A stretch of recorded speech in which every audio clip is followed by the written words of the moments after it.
జయతు జయతు దేవో దేవకీనందనోయం జయతు జయతు కృష్ణో వృష్ణివంశ ప్రదీప జయతు జయతు మేఘశ్యామల కోమలాంగో జయతు జయతు పృథ్వీ భరనాశో ముకుంద. హరి ఓం. పరమేశ్వర స్వరూపమైన సభకి నమస్కారం. ఇవాల్టి రోజు చాలా పరమపావనమైనటువంటి రోజు. ఎందుచేత అంటే సూర్యోదయానికి పంచమి ఉంది. పంచమి ఉండి ఇవాళ స్థిరవారం. అటువంటి రోజున శ్వేతవరాహ కల్పం వరకు కూడా ఏ మహానుభావుడి యొక్క అనుజ్ఞ చేత ఈ ప్రపంచమంతా ఈ బ్రహ్మాండములన్నీ పాలింపబడుతున్నాయో అటువంటి శ్రీమన్నారాయణుడి స్వరూపుడైనటువంటి ఆ వెంకటేశ్వర ప్రభువు యొక్క అనుగ్రహాన్ని పొందడానికి ఆనుకూల్యము కలిగినటువంటి రోజు. అటువంటి రోజున మనందరం కలిసి ఇవాళ లక్ష్మీ కళ్యాణ ఘట్టం రాబోతోంది. కాబట్టి ఒక విధంగా చెప్పాలంటే ఇవాళ ఉన్నటువంటి పరిస్థితి పెళ్లి పందిరి. మనందరం కూడా పెళ్లివారం కిందే లెక్క. ఎందుకంటే శృణ్వం తపః, వినడం తపస్సు. అందుచేత మనం ఇప్పుడు ఆ కళ్యాణ ఘట్టాన్ని వినబోతున్నాం. అమ్మవారి ఆవిర్భావం ఒక ఎత్తు, అమ్మవారు ఆవిర్భవించిన తర్వాత అయ్యవారితో చేరడం ఒక ఎత్తు. ఎందుచేత నేను ఈ మాట అంటున్నానంటే మీరు ఒక విషయాన్ని కొంచెం జాగ్రత్తగా గమనించండి. ఒక కారు బయట ఉంటుంది. ఆ కారు, నాకు కారు ఉందండి అని ఒక వ్యక్తి అన్నాడు. అయ్యా కారు ఉంది కదా, మనం కొంచెం పిఠాపురం వెళ్ళాలి, ఒక్కసారి మీ కారులో వెళదామా అన్నాం. నా కారు పని చేయట్లేదండి అన్నాడు. ఎందుకు పని చేయట్లేదు? కారు ఉంది కదా అంటే ఇంజన్లో ఏదో ఫాల్ట్ ఉందండి అన్నాడు. ఇంజన్లో ఫాల్ట్ ఉన్న తర్వాత ఆ కారు ఉన్నట్ట, ఆ క్షణంలో లేనట్ట అంటే ఆ ప్రయోజనములకు అది లేనట్టే లెక్క. ఎందుకని? శక్తి లేదు కారుకి. అందుకే మనం ఇప్పటికీ కూడా ఏదైనా పిలిస్తే హార్స్ పవర్ అని పిలుస్తాం. ఇన్ టర్మ్స్ ఆఫ్ పవర్ అంటాం. పవర్ అంటే శక్తి. అది కంటికి కనపడదు, అనుభవైక వేద్యము, ఉపయోగపడుతుంది. అందుకని శక్తి ఆవిర్భవిస్తే సరిపోదు. ఒక ఇంజిన్ ఒక్కటే పనిచేస్తోంది అనుకోండి, కారు లేదు, దానికి ఛాసిస్ లేదు, సీట్లు లేవు, ఏమీ లేవు, ఇంజిన్ వర్క్ చేస్తోంది. ఏ చక్రాలు నడుపుతుంది అది? ఎవరికి ఉపయోగపడుతుంది? కాబట్టి ఇంజిన్గా ఉపయోగమా? లేదు. ఇంజిన్ లేని కారు ఉపయోగమా? లేదు. కాబట్టి ఇంజిను కారు కలిసి ఉంటే మనకు ఉపయోగం. ప్రకృతి పురుషుడు కలిసి ఉంటే మనకి అనుభవైక వేద్యం. ప్రకృతిగా పురుషుడుగా ఉంటే అయోమయం. అందుకే కళాభ్యాం చూడాలంకృత శశి కళాభ్యాం నిజితపలాభ్యాం భక్తేషు ప్రకటిత ఫలాభ్యాం భవతు మే శివాభ్యాం అష్టోక త్రిభువన శివాభ్యాం హృది పునర్భవాభ్యాం అని శంకర భగవత్పాదులు శివానందలహరి మొదటి శ్లోకం. అలాగే శివశక్త్యాయుక్తో యది భవతి శక్త ప్రభవితుం నచే దేవం దేవో నఖలు కుశల స్పందితుమపి. ఆవిడ లేనప్పుడు, ఆ శక్తి పక్కన లేనప్పుడు ఎవరికైనా సరే చైతన్యము, కదలిక ఉండదు. ఆ శక్తితో కూడిన వాడై అనుగ్రహిస్తాడు. ఇప్పుడు శ్రీమన్నారాయణుడు అనుగ్రహిస్తున్నాడు ఐశ్వర్యాన్ని ఇంద్రుడికి. ఎలా?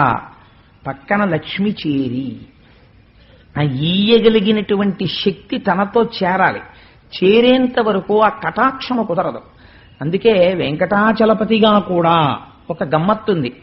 ఆయన భూమండలం మీదకి వస్తూనే కటాక్షం చేయలేదు. ముందు ఆయన తపస్సు చేశాడు లక్ష్మీదేవి కోసం. వైకుంఠం నుంచి గదిలో వచ్చేసింది అమ్మవారు, భృగు మహర్షి తన్నాడని వచ్చేసి కొల్హాపురంలో ఉండిపోయింది. అమ్మవారి గురించి తపస్సు చేసిన తరువాత పద్మావతీదేవి ఆవిర్భావం అయిన తర్వాత పద్మావతీదేవిని పరిణయం చేసుకున్న తరువాత పద్మాసనస్థయౌ పద్మావతీదేవి నిజవక్షమందున నిలుపుకొనుచు నించున్నాడు. అందుచేత సశక్తియుతుడైనటువంటి పరమాత్మ మన అభీష్ట సిద్ధిని చేకూర్చగలడు. కాబట్టి ఇప్పుడు ఇవాళ జరిగేటటువంటి కళ్యాణ ఘట్టము, అందుకే వివాహము అన్న మాట ఈశ్వరుడికి వాడరు. ఇప్పుడు నేనున్నాను అనుకోండి, నాకు ఎప్పుడో పెళ్ళయింది, నాకు అంత కరెక్ట్ జ్ఞాపకం లేదు కానీ సంవత్సరం పెళ్ళయింది. అయితే నేను ప్రతిరోజు సరదాగా నేను కూడా కళ్యాణం చేసుకుంటానండి, ఎవరో ఒక్కళ్ళైనా వస్తుండండి కాస్త చూసేడుతుంటారు కానీ రోజు చేసుకున్నాను అనుకోండి, వీడు ధూర్తుడు అంటుంది ప్రపంచం. రోజు వీడికి కళ్యాణం ఏమిటండి? అలా కళ్యాణం మనుష్యులకి వాడరు. ఆ మాట కళ్యాణ మహోత్సవాహ్వాన శుభపత్రిక అని మనకి ఏరు. కోటేశ్వరరావు గారి కళ్యాణ మహోత్సవం అని వేసుకోను నా పెళ్ళైన రోజున. వివాహ మహోత్సవాహ్వాన శుభపత్రిక అని వేసుకుంటాం. అసలు అందులో ఒక రహస్యం ఉంది ఆ వివాహం అన్న మాటలో. వాహం అంటే బరువు, వి అంటే విచిత్రమైన బరువు. నెత్తి మీదకి ఎత్తుకుంటే కుంగదీస్తుంది. ఈ బరువు ఎటువంటిదో తెలుసా అండి? ప్రతివాడు ఎత్తుకుందాం అని సంతోషపడతాడు. ఎత్తుకున్నవాడికి తెలిసాడు ఎంత బరువో. ఎత్తుకోని వాడిని చూస్తే ఎప్పుడు ఎత్తుకుంటాడా అని చూస్తూ ఉంటాడు. వాడు ఎత్తుకుంటున్నాడంటే 100 మంది వెళ్ళి అక్షతలేస్తారు, అమ్మయ్య మా జాతిలో కలిసావు, నువ్వు కూడా సుఖపడిపోతున్నావు నాన్న నుంచి. అందుకని అది వివాహము. అందుకని దాన్ని వేస్తే వివాహ మహోత్సవాహ్వాన శుభపత్రిక అంటారు కానీ కళ్యాణ మహోత్సవాహ్వాన శుభపత్రిక అనరు. కళ్యాణం అన్న మాట ఎవరికి వాడతారంటే ఒక్క పరమాత్మ విషయంలోనే వాడతారు. వెంకటేశ్వర స్వామి వారి కళ్యాణం చేశామండి అంటాం. మీరు ఒక మాట గమనించాలి. అసలు సంప్రదాయమునందు ఒక గమ్మత్తుందండి. కళ్యాణం అన్న మాట పురుష స్వరూపం వైపు నుంచి వాడరు. శివ కళ్యాణం చేశామండి అనరు, విష్ణు కళ్యాణం చేశామండి అనరు, పార్వతీ కళ్యాణం చేశామండి, లక్ష్మీ కళ్యాణం చేశాం, పద్మావతీ కళ్యాణం చేశాం అంటారు. జీవుడు బ్రహ్మముతో ఐక్యం అవ్వాలి. ఇప్పటి వరకు జీవుడు జీవుడుగా కనపడ్డవాడు జీవుడు కాదు, అది బ్రహ్మమే అన్న ఎరుక కలగాలి తప్ప 2 పదార్థాలు ఉండవు. ఉన్నది ఒకటే పదార్థం జీవుడిగా కనపడుతోంది, అది జీవుడు కాదు, అది పరమాత్మ అని తెలియాలి. అది తెలిసిందనుకోండి అంతే, జీవుడు బ్రహ్మము అని తెలియగానే బంధనము విడిపోతుంది. అంతే, విడిపోయి తాను ఇక్కడే ఇప్పుడే మోక్ష స్థితిని పొందుతాడు. అది కళ్యాణము. అందుకే ఆ కళ్యాణమునకు ఆలంబనమేది? అహంకార పరిత్యాగము. ముందు నా అంతవాణ్ణి నేనన్న భావన పోయి భక్తి ఏర్పడితే తప్ప ఈశ్వరతత్వం అంకురించదు. అందుకని తలనీలాలు ఇవ్వడానికి ఉపయోగింపబడేటటువంటి స్థావరములు క్షవరశాల అనరు, కళ్యాణకట్ట అంటే అక్కడ తల ఉంచి ఏం చేస్తున్నారు? తలలీనాలు ఇచ్చి అహంకార పరిత్యాగం చేస్తున్నారు. మీ పాపరాశి అంతటినీ వదిలిపెట్టేశారు. ఈశ్వరుడు ఎంత దయామయుడంటే మీకు సుఖ దుఃఖములు ఎక్కడి నుంచి వస్తాయి? పాపములలోంచి దుఃఖం వస్తుంది. ఈ పాపాలన్నింటినీ బాధపడకుండా తిరుపతి వచ్చినప్పుడల్లా ఓ 4 వేళ్ళి అంటే ఎవడెళ్తాడండి? పనికిరాని వెంట్రుకలు ఆయన తీసుకుని మహానుభావుడు నిప్పెట్టకుండా ఆ వెంట్రుకలు తీసేసుకుని వెంట్రుకల రూపంలో పాపాలని తీసేసుకుంటాడు. తీసేసుకుని పాపము పోయి దుఃఖ కారణము నివృత్తి అయి, అందుకే ఇది పేరు వెంకటేశ్వరుడు. వేం కటతీతి ఇది వెంకట. వేం అంటే పాపం, కటతి తీయువాడు. చాలా మంది వెంకటేశ్వర స్వామి అంటుంటారు. రాసేటప్పుడు కూడా వెంకటేశ్వరుడు అని వేకి దీర్ఘం ఇవ్వకుండా రాస్తుంటారు. చాలా పొరపాటు, అలా రాయకూడదు. రాసేటప్పుడు వేం అని వేకి దీర్ఘం ఇవ్వాలి. వేం అంటే పాపము, కట తొలగించున్నది. వేం కటతి ఇది వెంకట. ఏది పాపమును తొలగించుచున్నదో ఆయన పేరు వేంకటేశ్వరుడు. అందుకని వేకి దీర్ఘం పెట్టి పలుకుతూ ఉండాలి. సరే, అందుచేత అటువంటి శ్రీమన్నారాయణ తత్వంతో ఇప్పుడు జీవతత్వం ఏకత్వం పొందడం, ఆ జీవబ్రహ్మైక్య సిద్ధి, పరబ్రహ్మము శక్తియుతుడు కావడం మనందరికీ కళ్యాణం. మనందరికీ కూడా ఏమవుతుంది కళ్యాణం జరిగితే అంటే, కళ్యాణానంతరము మనందరికీ కళ్యాణం జరుగుతుంది, అంటే శుభం జరుగుతుంది. మనందరి యొక్క కోరిక తీర్చగలిగిన వారై తల్లిదండ్రులై సింహాసనం మీద కూర్చుంటారు. అందుకే ఇవాళ కళ్యాణ ఘట్టం చెప్పి రేపు కుంకుమార్చన చెయ్యడానికి కారణం అది. ఇవాళ కళ్యాణం వాచికంగా పూర్తవగానే రేపు ఆ కళ్యాణ ఘట్టం ఇక్కడ చక్కగా సువాసినులందరూ కుంకుమార్చన చేస్తుంటే కన్నెపిల్లలు లక్ష్మీదేవి ప్రసన్నురాలవుతుంది. అసలు లక్ష్మి అనగా ఏమి, ఎందుకు ఆ చూపుల గురించి చెప్తారు విందురు గాని దాని గురించి. సరే, అందుచేత తొలకారు మెరుగు కైవడి తలతలమని మేను మెరయ ధగధగమనుచున్ కటముల నీనిడు చూపుల చెలువంబుల మొదలిటెంకి సిరి పుట్టే నృపా. నిన్నటి రోజున మీకు నేను విజ్ఞాపన చేసి ఉన్నాను. ఆ అమ్మవారు పుడుతూనే ముందు దేని గురించి వర్ణన చేశారు అంటే అమ్మవారి యొక్క చూపుల గురించి వర్ణన చేశారు. అందరికీ కూడా ఐశ్వర్యమును ఇయ్యగలిగినటువంటి తల్లి అటువంటి చూపులతో ఆవిర్భవించినది. ఈ లక్ష్మీదేవి ఆ పద్మములోంచి ఆవిర్భవిస్తే ఆ తల్లిని చూసిన వాళ్ళుట పురుషుడై పుట్టిన ప్రతివాడు కూడా అదే మొదటిసారి చూడడం. పాలమున్నీటిలో పుట్టినప్పుడు ఆవిడ్ని చూసి అలా ఉండిపోతే వాళ్ళ మనస్సులో ఉన్న భావనలన్నీ తీసి అసలు ఆ లక్ష్మీదేవిని ఎలా చతుర్ముఖ బ్రహ్మ సృష్టించి ఉండి ఉంటారు అన్నదానికి ఊహ చేసి పోతన గారు ఒక అద్భుతమైనటువంటి పద్యం రాశారు.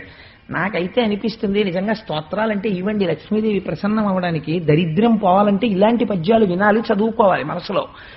నిజంగా లక్ష్మీదేవి ఎలా ఉంటుందో చెప్తారు చూడండి. పాలమున్నీటి లోపలి మీది మీగడ మిసిమి జిడ్డున చేసి మెనువడసి క్రొక్కారు మెరుగుల కొనల తళుక్కల మేనిచేయగల నిగ్గు మెరుగు చేసి నాడునాటికి ప్రోది నవకంపు దీవల ననుబోధ నెయ్యంపు నులుకొలిపి క్రొవ్వారు కెందమ్మి కొలకుల ప్రొద్దున బొలసిన వలపుల బ్రొదిపెట్టి పసిడి చంపకదామంబు బాగుకూర్చి వాలు క్రొందెల చెలువున వాడి తీర్చి జానతనమున చేతుల జడ్డు విడిచి నలువ ఈ కొమ్మనొగి చేసి నాడు నేడు. బ్రహ్మగారు లక్ష్మీదేవిని ఎలా తయారు చేశారు, లేదా పరబ్రహ్మము ఎలా తయారు చేసింది అంటే, ఈ పాల సముద్రాన్ని చిలుకుతున్నారు కదా మందర పర్వతాన్ని పెట్టి. ఆ చిలుకుతున్నప్పుడు పాల సముద్రం మీద వెన్న ముద్దలు పైకి లేచి ముద్దలుగా పడిందిట. ఈ పాల సముద్రంలో ఉన్న వెన్న ముద్దలన్నీ ఏరి ఈ వెన్న ముద్దలన్నింటినీ తీసుకెళ్లి లక్ష్మీదేవి ఒంటికి అదే పనిగా తాపడం చేసి అంత మెరిసిపోతున్నటువంటి ఆ అమ్మవారి యొక్క సౌందర్యాన్ని ఆవిష్కరింపచేశారట. రెండవది, ఆకాశంలో వచ్చిన మెరుపులు చూశారట. మెరుపుల యొక్క అంచులలో ఉండేటటువంటి మెరుగు తీసుకున్నారట. మెరుపంతా వేరు, మెరుపు అంచు వేరు. అంచు మెరుపు చాలా అందంగా ఉంటుంది.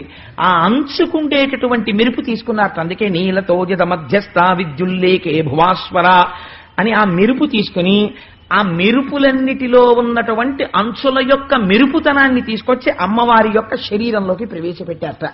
అంత తళుక్కుని మెరిసిపోతుంటుంది ఆవిడ. ఇప్పుడు ఇంత తయారు చేసి పెట్టినా వెన్నంతా రాసి ఒళ్ళు జిడ్డు కారుతున్నట్టు ఉంటుందని మీరు అనుకుంటున్నారేమో. అలా ఉండదుట. ఎలదీవ గప్పిన ఎలవి పరాగంబు క్రియమేన మిది నీరిను ఒప్ప అంటాడు మహాభారతంలో తిక్కన గారు ద్రౌపదీదేవిని వర్ణిస్తూ. ఆవిడ కింద పడిపోతే ఓ యాలుక తీగ, లేత యాలుక తీగ మట్టిలో పడిపోతే మట్టి అంటుకున్న యాలుక తీగ ఎలా ఉందో అలా ఉందన్నాడు. అలా చాలా లాలిత్యముతో కూడినటువంటి సన్నజాజి తీగల వంటి పరమ పల్లవమైనటువంటి తీగలలో ఉన్న లాలిత్యమునంతటినీ తీసుకొచ్చి పిండి ఈవిడ శరీరంలోకి ప్రోధి చేశారట. అప్పుడు తెల్లవారుజామునే సూర్యకిరణాలు ఇలా ఉదయిస్తుండగా అరవిరిసినటువంటి ఎర్ర తామర పూల యొక్క సుగంధం, ఆ పెటల్స్ అంటేనే రేకులు, అవి ఇలా విచ్చుకోగానే ఆ పద్మములలో ఉండేటటువంటి సుగంధం బయటికి వస్తుంది. ఈ సుగంధాన్నంతటినీ పట్టి తెచ్చి అమ్మవారి ఒంటికి అలదారట. అంతే, ఆవిడ వస్తున్నప్పుడు పద్మ సుగంధం అలా వస్తుంది, ఆ పుప్పుడి సుగంధం. ఆ తరువాత బంగారు సంపంగి పూలతో తయారు చేయబడినటువంటి మాల. మిగిలినటువంటి పువ్వులు వేరు, సంపంగి పువ్వు వేరు. సంపంగి పువ్వులో ఆకుపచ్చ సంపంగి వేరు, సింహాచలం సంపంగి అని పిలుస్తాం మనం. పసుపు ఎరుపులు కలిసినటువంటి సంపంగి పువ్వు. ఆ సంపంగి పువ్వు అంటే లలితాపరా భట్టారికా స్వరూపానికి చాలా ఇష్టం. దాంతో పూజ చేస్తారు అమ్మవారిని. అది కొంచెం ముక్కులో ఉంటుంది, ఇలా రేకులు విచ్చుకొని. ఆకుపచ్చ తొడిమితో ఆ పువ్వు ముట్టుకుంటే అందులోంచి వచ్చేటటువంటి సువాసన చాలా విపరీతమైన సువాసనతో, పీల్చగానే తుమ్ములొచ్చే సువాసన కాదు.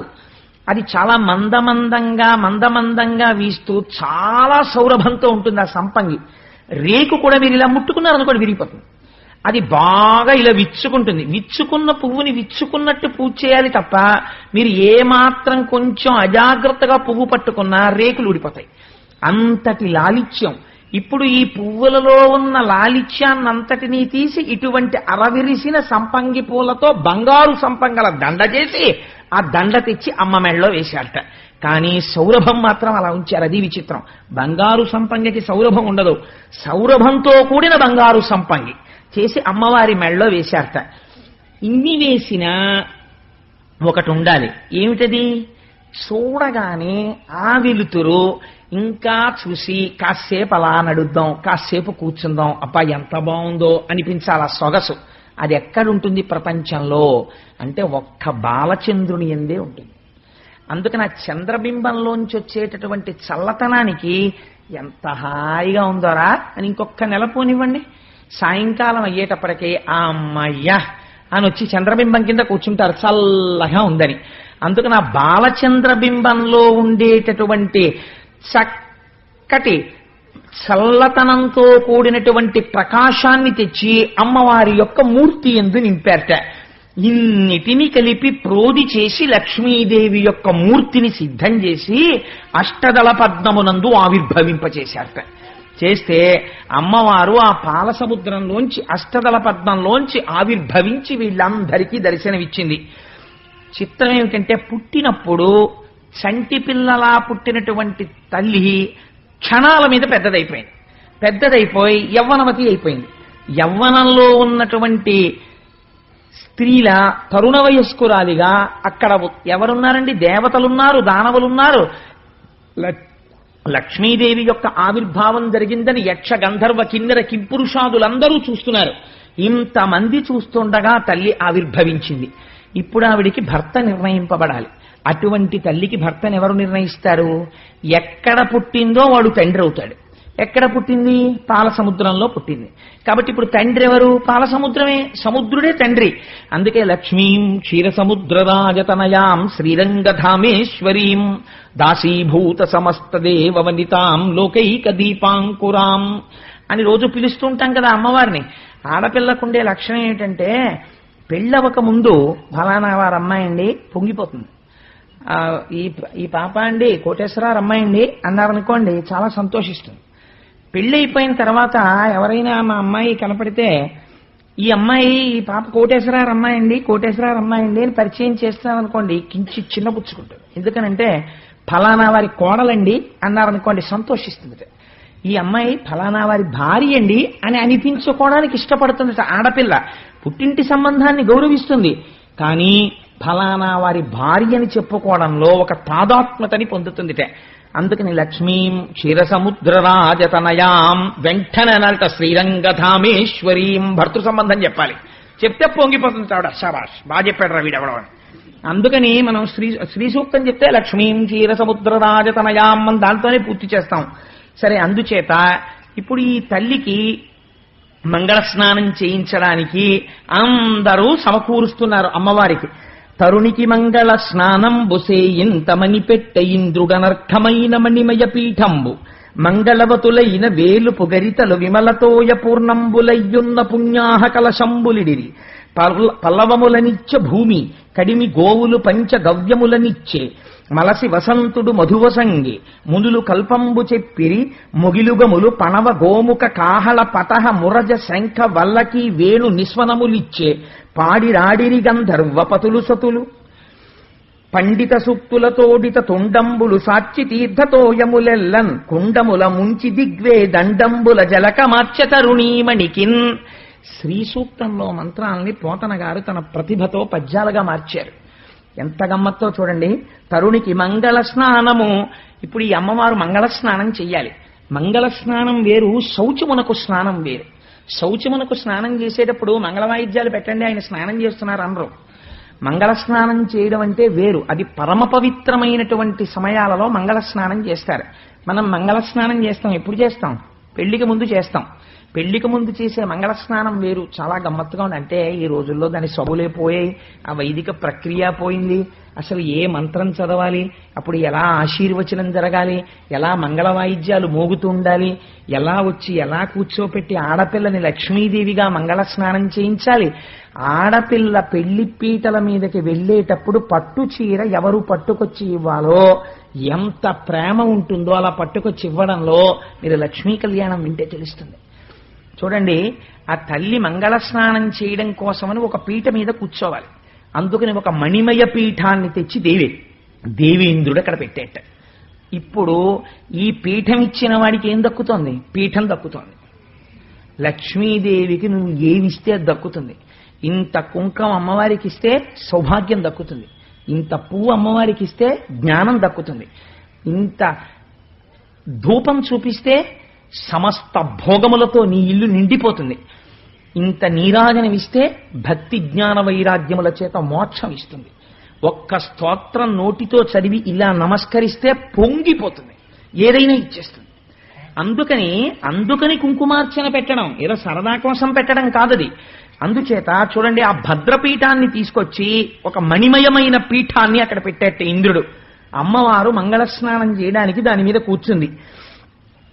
ఇప్పుడు ఇలా తీసుకొచ్చి పీఠం పెట్టగానే దాని మీద కూర్చున్న అమ్మవారు స్నానం చెయ్యడం కోసమని నీళ్లు పట్టరావాలి. ఎవరు పట్టరావాలి అంటే పసుపు కుంకుమలకు ఢోకా లేకుండా చాలా దీర్ఘకాలం నుంచి పసుపు కుంకుమలతో ఉన్నటువంటి యువతులు ఆ నీరు తీసుకొచ్చి అక్కడ పెట్టారట. మీరు జ్ఞాపకం పెట్టుకోండి, ఇక ముందు మీ ఇళ్లలో పెళ్లిళ్లు జరిగినప్పుడు మీ కొడుక్కి పెళ్లి చేసినా మీరు నియమం చెప్పండి, మా కోడలకి మాత్రం మంగళ స్నానం ఇలా చేయించాలమ్మా, కట్నం కానుక తర్వాత మీ ఇంటికి లక్ష్మి వస్తోంది, ఇలా స్నానం చేయించండి అని చెప్పండి. మీ కూతురు పెళ్లి చేసేటప్పుడు ఇలా చెయ్యండి. మంగళప్రదమైనటువంటి ఐదోతనం ఉన్నటువంటి స్త్రీలు ఆ నీరు పట్టుకుని అక్కడికి రావాలి. అందులో కొద్దిగా పసుపు కలపాలి, కించిత్ కలిపిన తరువాత దానిలోకి పల్లవములు వెయ్యాలి. మంగళ స్నానం అంటే ఉట్టి నీటితో చెయ్యకూడదు. అంటే కొన్ని లేత ఆకులు తీసుకొచ్చి పరమ పవిత్రమైన పల్లవములు ఉంటాయి. ఓ మామిడాకో, కనీసం మిగిలినవన్నీ లేకపోయినా ఓ 2 మామిడాకులన్నా వెయ్యాలి. అందులో పల్లవములు వెయ్యాలి. పల్లవములు వేయడం చేత జలములు మంగళ స్నానములకు యోగ్యములవుతాయి. అందుకని పల్లవములనిచ్చే భూమి, పల్లవములను భూమి కాకపోతే ఎవరిస్తారండి? ఇచ్చింది కాబట్టి ఇంతమందికి పెట్టగలిగిన పల్లవాళ్ళని ఇస్తోంది మళ్ళీ. అందుకని భూదేవి వచ్చి పల్లవాళ్ళని ఇచ్చిందిట మంగళ స్నానానికి. చదివింపులు చదివించలేదు, అసలు చేయవలసినవన్నీ మంగళ స్నానాల దగ్గర చేశారు. గోవులు వచ్చేట, కడిమి గోవులు పంచగవ్యములనిచ్చే, పంచగవ్యాలనిచ్చేట గోవులు. ఎందుకని? మంగళ స్నానం చేయించేటప్పుడు కొన్ని సంప్రదాయాలు పాటిస్తారు. కొద్దిగా పాలిచ్చి, కొద్దిగా తేనిచ్చి, కొద్దిగా వెన్న రాసి ఒంటికి ఆ సోయగం అమరడం కోసమని. ఎందుకంటే తలంబ్రాల మంత్రంలో చెప్తారు, స్త్రీకి భౌతికమైనటువంటి అందం కూడా పురుషుణ్ణి కట్టిపారేసి సంసారంలో ఉంచుతుంది. అందుకని ఆ సౌందర్యము కోరుకోవాలి పురుషుడు స్త్రీ, దోషమేం లేదు అందులో, తలంబ్రాల మంత్రాల్లో అదే ఉంది. అందుకని పంచగవ్యములంటే పాలు, వెన్న, నెయ్యి మొదలైనవి గోవులు పట్టుకొచ్చి ఇచ్చేట. అవి అమ్మవారి మంగళ స్నానంలో వాడారు. ఆ తర్వాత వసంతుడు మధువునిచ్చే, వసంతుడు వచ్చి వసంత ఋతువు తేనె ఇచ్చిందిట. అంటే ఆడపిల్లకి మంగళ స్నానం చేయించినా, మగపిల్లవాడికి మంగళ స్నానం చేయించినా మీరు బుట్టలో కూర్చోపెట్టి తీసుకెళ్లడానికి, లక్ష్మిగా సిద్ధం చేయడానికి లక్ష్మిగానే స్నానం చేయించాలి. అది మంగళ స్నానం అంటే. ఆ స్నానం చేయించే ముందు తేనె ఇచ్చి, అమ్మా లక్ష్మి తేనె తాగో అని ఇవ్వాలి. ఇవి ఎవరు చేస్తారు? తల్లి, పినతల్లులు, పెదతల్లులు, నిత్యము నిరంతరము ఈశ్వరారాధన చేసేటటువంటి మంచి పసుపు కుంకాలున్నటువంటి స్త్రీలు, దీర్ఘకాలము నుంచి మంగళప్రదమై ఉన్న స్త్రీలు, ఈశ్వరారాధన చేయగలిగినటువంటి నిపుణులైన ఆచార్యుల యొక్క భార్యలు, ఇటువంటి వారిని తీసుకొచ్చి ఆ మంగళ స్నానం చేయిస్తారు వాళ్ళు. అది మంగళం, వాళ్ళ చేతులతో పడాలి లక్ష్మిగా. అందుకని ఇప్పుడు ఇక్కడి నుంచే లక్ష్మీ తత్వము సంసారంలో ఎత్తుకుంటుందండి. ఇలా మీరు లక్ష్మిగా నారాయణుడికి ఇస్తే ఆయన ఇల్లు లక్ష్మీప్రదమై ఉంటుంది. కొడుకులతో, కోడళ్లతో, 3 తరాలతో. ఆయన నాకేమీ లేదండి, ఆవిడొచ్చిన వేళ విశేషం నా జీవితం మారిపోయిందంటాడు ఒక్కొక్క ఆయన. ఎలా మారిపోతుందండి? ఆవిడ అటువంటి తల్లి, లక్ష్మీ అంశ ఆవిడ ఎందుంది. ఆవిడ వచ్చింది, ఈయన జీవితం మారింది. నీ ఇంటికి లక్ష్మి వస్తోంది, ఎలా పడితే అలా ఇవ్వకూడదు. మంగళ స్నానం దగ్గరే ప్రారంభం. అందుచేత చక్కగా ఈ పంచగవ్యములను అలది తేనె పట్టి, ఆ తరువాత మునులు కల్పంబు చెప్పిరి. బయట స్నానం జరుగుతుంటే అక్కడ చక్కగా వచ్చినటువంటి బ్రాహ్మణులు కూర్చుని చక్కటి స్వస్తి మంత్రాలు చదువుతుంటారు. ఆ స్వస్తి మంత్రాలు చదువుతుండగా ఇక్కడ మంగళ స్నానం జరగాలి. ఇప్పుడు మంగళధ్వనులు జరగాలి. ఈ మంగళధ్వని, లక్ష్మీదేవికి మంగళధ్వని జరగాలంటే స్నానం చేసేటప్పుడు మామూలు వాళ్ళు చదవరు కదా మంత్రాలు, అందుకని మహర్షులు చదువుతున్నారట. ఇప్పుడు మంగళధ్వని చేయడానికి ఎవరు చేయాలి అంటే, ఎవరు చేశారో తెలుసా అండి? మంగళధ్వని లక్ష్మీదేవి మంగళ స్నానానికి మేఘాలు చేసేట. మేఘాలే వేణువులు ఊదేట. ఎందుకని గాలి వెడుతుంటే అది వేణువుగా మారింది. ఒకటి తప్పెట వాయించిందిట, ఒకటి మృదంగం వాయించిందిట, ఒకటి వీణ వాయించిందిట, ఒకటి శంఖం వాయించిందిట, ఒకటి బాకా వాయించిందిట. శబ్దము ఆకాశగుణకము. అందుకని శబ్దము ఆకాశగుణకము కనుక మేఘాలన్నీ కలిసి మహానుభావులు నిజంగా మరి అంటే పూర్వ కవులు కొంత ఇలాంటి పుస్తకాలు చదివిన వాళ్ళు ఉండేవారు. అందుకే వాళ్ళ నోట్లోంచి వచ్చే మాటలు అందంగా ఉండేవి. పిల్లగాలి మేళగాళ్ళు పెళ్లి పాట పాడేరంట అని నేను ఒక గొప్ప బ్యానర్, అది ఎన్నో సినిమాలు తీసింది బ్యానరు. అటువంటి బ్యానర్ వాళ్ళు మాత్రమే అటువంటి పాటలు రాయగలరు. అందుకని పిల్లగాలి మేళగాళ్ళు పెళ్లి పాట పాడేరంట అని నేను అక్కడ ఒక పాటలో విన్నాను. సరే, అందుకని ఆ మేఘములు ఆ మంగళధ్వని చేసి, అంటే ఒక్కొక్కటి అది సినిమా పాట అని మీరు అనుకోకండి. ఒక్కొక్క పాట వింటే హృదయం కదులుతుంది నిజంగా. అబ్బాయి ఎంత గొప్ప మాట ఇది, సమస్త వేదముల యొక్క సారము పిండేడే ఇందులో అనిపిస్తుంది. అది సినిమాలో పాట అవ్వచ్చు, బురదలో పుడితే తామర పువ్వును అంగీకరించట్లేదా? గొప్ప తత్వం ఉంటే ఉన్నది వదిలేవు, లేనిది కోరేవు, ఒక పొరపాటుకు యుగములు పొగిలేవు, తెగిన పతంగానివే మనసా ఊహల ఉయ్యాలవి అన్న మాటలో ఎంత మనస్తత్వం ఉందండి. నిజంగా ఒక్కొక్క మాట వింటుంటే అగాధమగు జలనిధిలోన ఆణిముత్యమున్నటులే శోకానా మరుగున దాగి సుఖమున్నదిలే. ఎంత గొప్ప మాట అండి అది. అవి సినిమా పాటలు కావచ్చు, నేనంటాను అందులో గొప్ప తత్వం ఉందంటాను. అలా ఒక్కొక్కటి రాయడానికి దానికి చాలా వేదాంత సారము తెలుసున్నవాడైతేనే అది రాయగలడు. లేకపోతే అలా అటువంటి ప్రౌఢిమతో కూడినటువంటి పదాలు, అంత గంభీరమైనటువంటి భావముతో ఉన్నవి పడమంటే పడేవి కావు. దిక్కుమాల పాటలు అర్థం లేనటువంటి అంశాలు సరే వాటి జోలు మనకెందుకు, లక్ష్మీ కళ్యాణం చెప్పుకుంటాం. అందుకని పాడి రాడిరి గంధర్వ పతులు సతులు, పరమ సంతోషంతో గంధర్వ పతులు సతులు అందరూ నాట్యం చేస్తున్నట్ట లక్ష్మీదేవికి మంగళ స్నానాలు జరుగుతున్నాయి అని. పండిత సూక్తులతోడుత తుండంబుల సాచి తీర్థతోయములెల్లన్ కుండముల ముంచి దిగ్వే దండంబుల జలక మార్చ తరుణీమణికిన్. ఇదే కనకధారా స్తోత్రంలో శంకర భగవత్పాదులు దిగ్గస్తిభిక్కనక కుంభముఖావ సృష్ట స్వర్వాహినీ విమలచారు జలప్లుతాంగీం ప్రాతర్నమామి జగతాం జననీమశేష లోకాధినాథ గృహిణీం అమృతాబ్ధిపుత్రీం అని స్తోత్రం చేశారు మహానుభావుడు. ఇంకా 8 సంవత్సరాలు రానివాడు ఎటువంటి ప్రౌఢిమతో కూడిన కవిత్వం చెప్పాడో చూడండి. పొంగిపోయింది అందుకే లక్ష్మీదేవి. అందుకని దిగ్గస్తిభిక్కన కకుంభముఖావ సృష్ట స్వర్వాహిని విమలచారు జలప్లుతాంగీం. దిక్కులన్నిటా మోసేటటువంటి ఏనుగులు తమ తుండములతో తీర్థములలో ఉండేటటువంటి జలాల్ని ఆ మంగళస్నానపు పాత్రలలో కలిపి గంగాది జలముల యొక్క నీరు కలపాలి. ఆ తుండములతో ఉన్న బిందెలతో కనకమయమైనటువంటి పాత్రలతో పైకెత్తి అభిషిక్తముగా ఆ నీటిని పోసేట వేదమంత్రాలు స్వస్తివాచకం పలుకుతుండగా మంగళధ్వనులు మోగుతుండగా అమ్మవారు స్నానం చేసిన తరువాత ఇప్పుడు కట్టంగ పచ్చని పట్టుపుట్టముదో ఈ ముదుతకు తెచ్చి సముద్రుడిచ్చే. ఎంత ప్రేమో చూడండి. తన పెళ్ళానికి చీర తెచ్చుకోవడం కావ్యంలో చెప్పవలసిన పెద్ద విశేషం ఏం కాదు. సాధారణంగా తండ్రి ఎప్పుడూ ఒక పని చేయడు. ఏ పని చేయడంటే అమ్మాయి ఏ బట్టలు కట్టుకోవాలో, అమ్మాయి ఏ పరికిణీ కట్టుకోవాలో తండ్రి గారు ఎప్పుడు చెప్పడం. అది సాధారణంగా తల్లి చెప్తుంది, నువ్వు ఇవాళ ఈ బట్టలు కట్టుకోవే అంటుంది. కానీట పెళ్లి కూతుర్ని చేస్తున్నప్పుడు తండ్రి సంతోషం ఎంత గొప్పగా ఉంటుందంటేట, మా అమ్మాయి లక్ష్మీ స్వరూప, నేను కన్యాదానం చేస్తున్నాను, నారాయణుడి కాళ్ళు కడిగని పొంగిపోయి ఆ పట్టు చీరలన్నీ ఆ మూతలు తీసి అక్కడ పెడితే తండ్రి స్వయంగా వెళ్లి చూసుకుని నీకేం తెలుసు నా కూతురికి ఎంత బాగుంటుందో ఇది అని తను సెలెక్ట్ చేస్తాట. తను నిర్ణయం చేసి అమ్మా ఈ పట్టుబట్ట కట్టుకోమ్మా అని తండ్రి అంటే ఆ ఆడపిల్ల మనస్సు ఎలా ఉంటుందంటే, పిచ్చి నాన్నగారు, మా నాన్నగారికి ఎంత పిచ్చి ప్రేమో అని ఆ చీర కట్టుకు పొంగిపోతుందట. తండ్రి పట్టుకెళ్ళి ఇస్తాడు, చీర కట్టుకోమ్మా అని ఆ చీర తండ్రి ఇస్తాడు. తండ్రి ప్రేమ ప్రేమ, నేను తల్లి ప్రేమని తక్కువ చేయట్లేదు. కానీ అంటే తల్లి తండ్రి ఇద్దరు సమానం కదండి. అందుకని ఆ రోజున మాత్రం చీర తాను నిర్ణయం చేశాట సముద్రుడు. కట్టంగ పచ్చని పట్టు పుట్టముదో ఈ ముదితకు తెచ్చి సముద్రుడిచ్చే. ఎప్పుడైనా సరే అమ్మవారికి ఇచ్చేటప్పుడు వస్త్రద్వయం సమర్పయామి, ఒక వస్త్రం ఇవ్వకూడదు. వస్త్రం మీద వస్త్రం పెట్టి, కంచుకమంటే రవికెల బట్టో ఏదో ఒకటి పెట్టి కలిపి ఇవ్వాలి. పెద్దలకి భోజనం పెట్టినప్పుడు ఒక విస్తరి వేయకూడదు, శాస్త్రంలో నిషిద్ధం. ఒక అరిటాకు వేస్తే తుంపి మళ్ళీ అరిటాకు ముక్కన్నా వెయ్యాలి, కనీసం 2 వెయ్యాలి. ఇచ్చేటప్పుడు వస్త్రద్వయం సమర్పయామి అనాలి, అని వస్త్రద్వయం ఇవ్వాలి. లేదా కనీసం ఒక దూదిపోగు దగ్గర పెట్టుకుని వస్త్రం మీద దూదిపోగు పెట్టి ఇవ్వాలి. అందుచేత కట్టంగ పచ్చని పట్టుపుట్టము దోయి ముదితకు తెచ్చి సముద్రుడిచ్చే. వస్త్రద్వయాన్ని తెచ్చి సముద్రుడు లక్ష్మీదేవికి ఇచ్చాడు. మత్తాళినికరంబు మధువాన మోగిన వైజయంతి మాలవరునుడిచ్చే. ప్రతి ఇంట్లో కూడా ఒక గమ్మత్తు ఉంటుంది.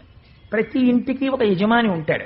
ఆ యజమానికి చాలా దగ్గర స్నేహితుడు ఒకడు ఉంటాడు. ఆ స్నేహితుడు ఎటువంటి వాడై ఉంటాడో తెలుసా అండి? ఆయన్ని సుహృత్ అని పిలిచింది శాస్త్రం. సుహృత్ అంటే ఆయన బిడ్డని తన బిడ్డగా భావిస్తాడు. ఆ హృదయం పెంచుకోవాలి సుహృత్ కావాలంటే. తన కూతురు ఎంత మంచి సంబంధం రావాలని కోరుతున్నాడో తన సుహృత్ కూతురు కూడా అంత మంచి సంబంధం రావాలని కోరాలి. తన కూతురు ఎలా ఐదోతనంతో ఉండాలని కోరుతున్నాడో తన సుహృత్ యొక్క కూతురు కూడా అలా ఉండాలని కోరాలి.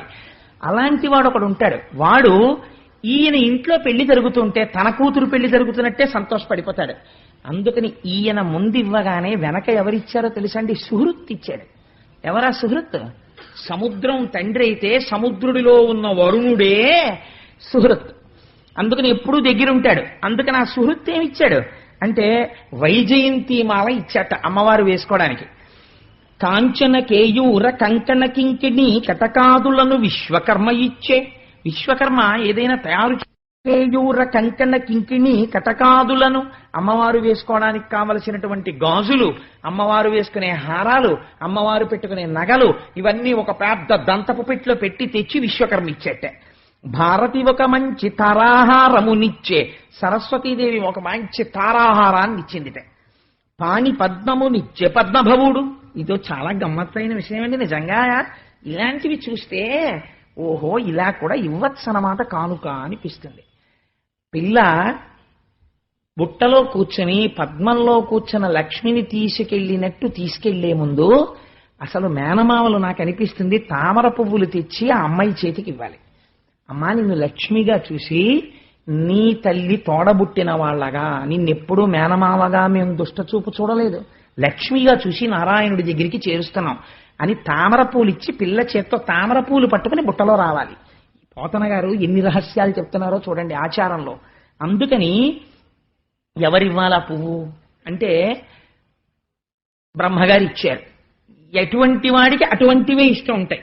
సాధారణంగా ఏమిటంటే బాగా పుస్తకాలు చదివి ఆయన ఒక ఆయన ఉన్నాడు అనుకోండి, ఆయన ఎక్కడైనా ఫంక్షన్ అయితే ఓ బుక్ ప్రజెంట్ చేద్దాం అంటాడు కదండి. ఒక బంగారం మీద మోజున్న ఆయన ఉన్నాడు అనుకోండి, అది ఎప్పటికైనా పనికొస్తుంది ఓ ఉంగరం పెడదాం అంటాడు. అలా ఎవరి మనస్సు అలా ఉంటుంది. చతుర్ముఖ బ్రహ్మగారు పద్మభవుడు, ఆయన కూడా పద్మ సంబంధం ఉన్నవాడు, అమ్మవారు పద్మ సంబంధం ఉన్నది.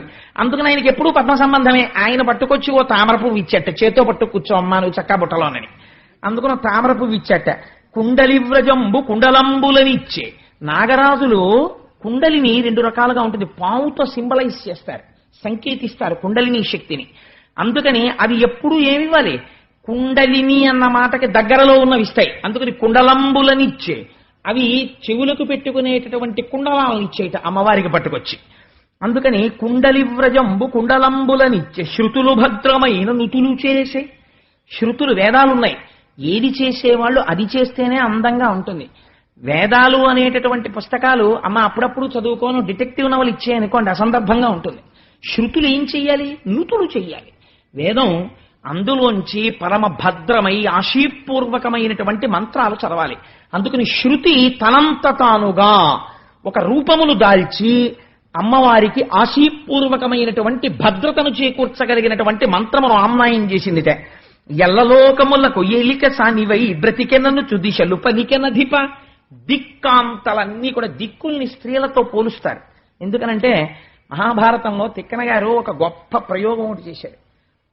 భర్త ఆఫీస్కి వెళ్ళిపోయిన తర్వాత సాయంకాలం అయితే భార్య ఎదురు చూస్తుంటుంది. ఆ అమ్మ ఆయన వస్తారు ఇంకా కాసేపు సరదాగా. భార్య అంటే పురుషుడికి విశ్రాంతి స్థానం. ఎందుకంటే ఎంత అలిసిపోయిన పురుషుడు కూడా సేద తీరేది ఎక్కడ అంటే భార్య దగ్గర మాత్రమే.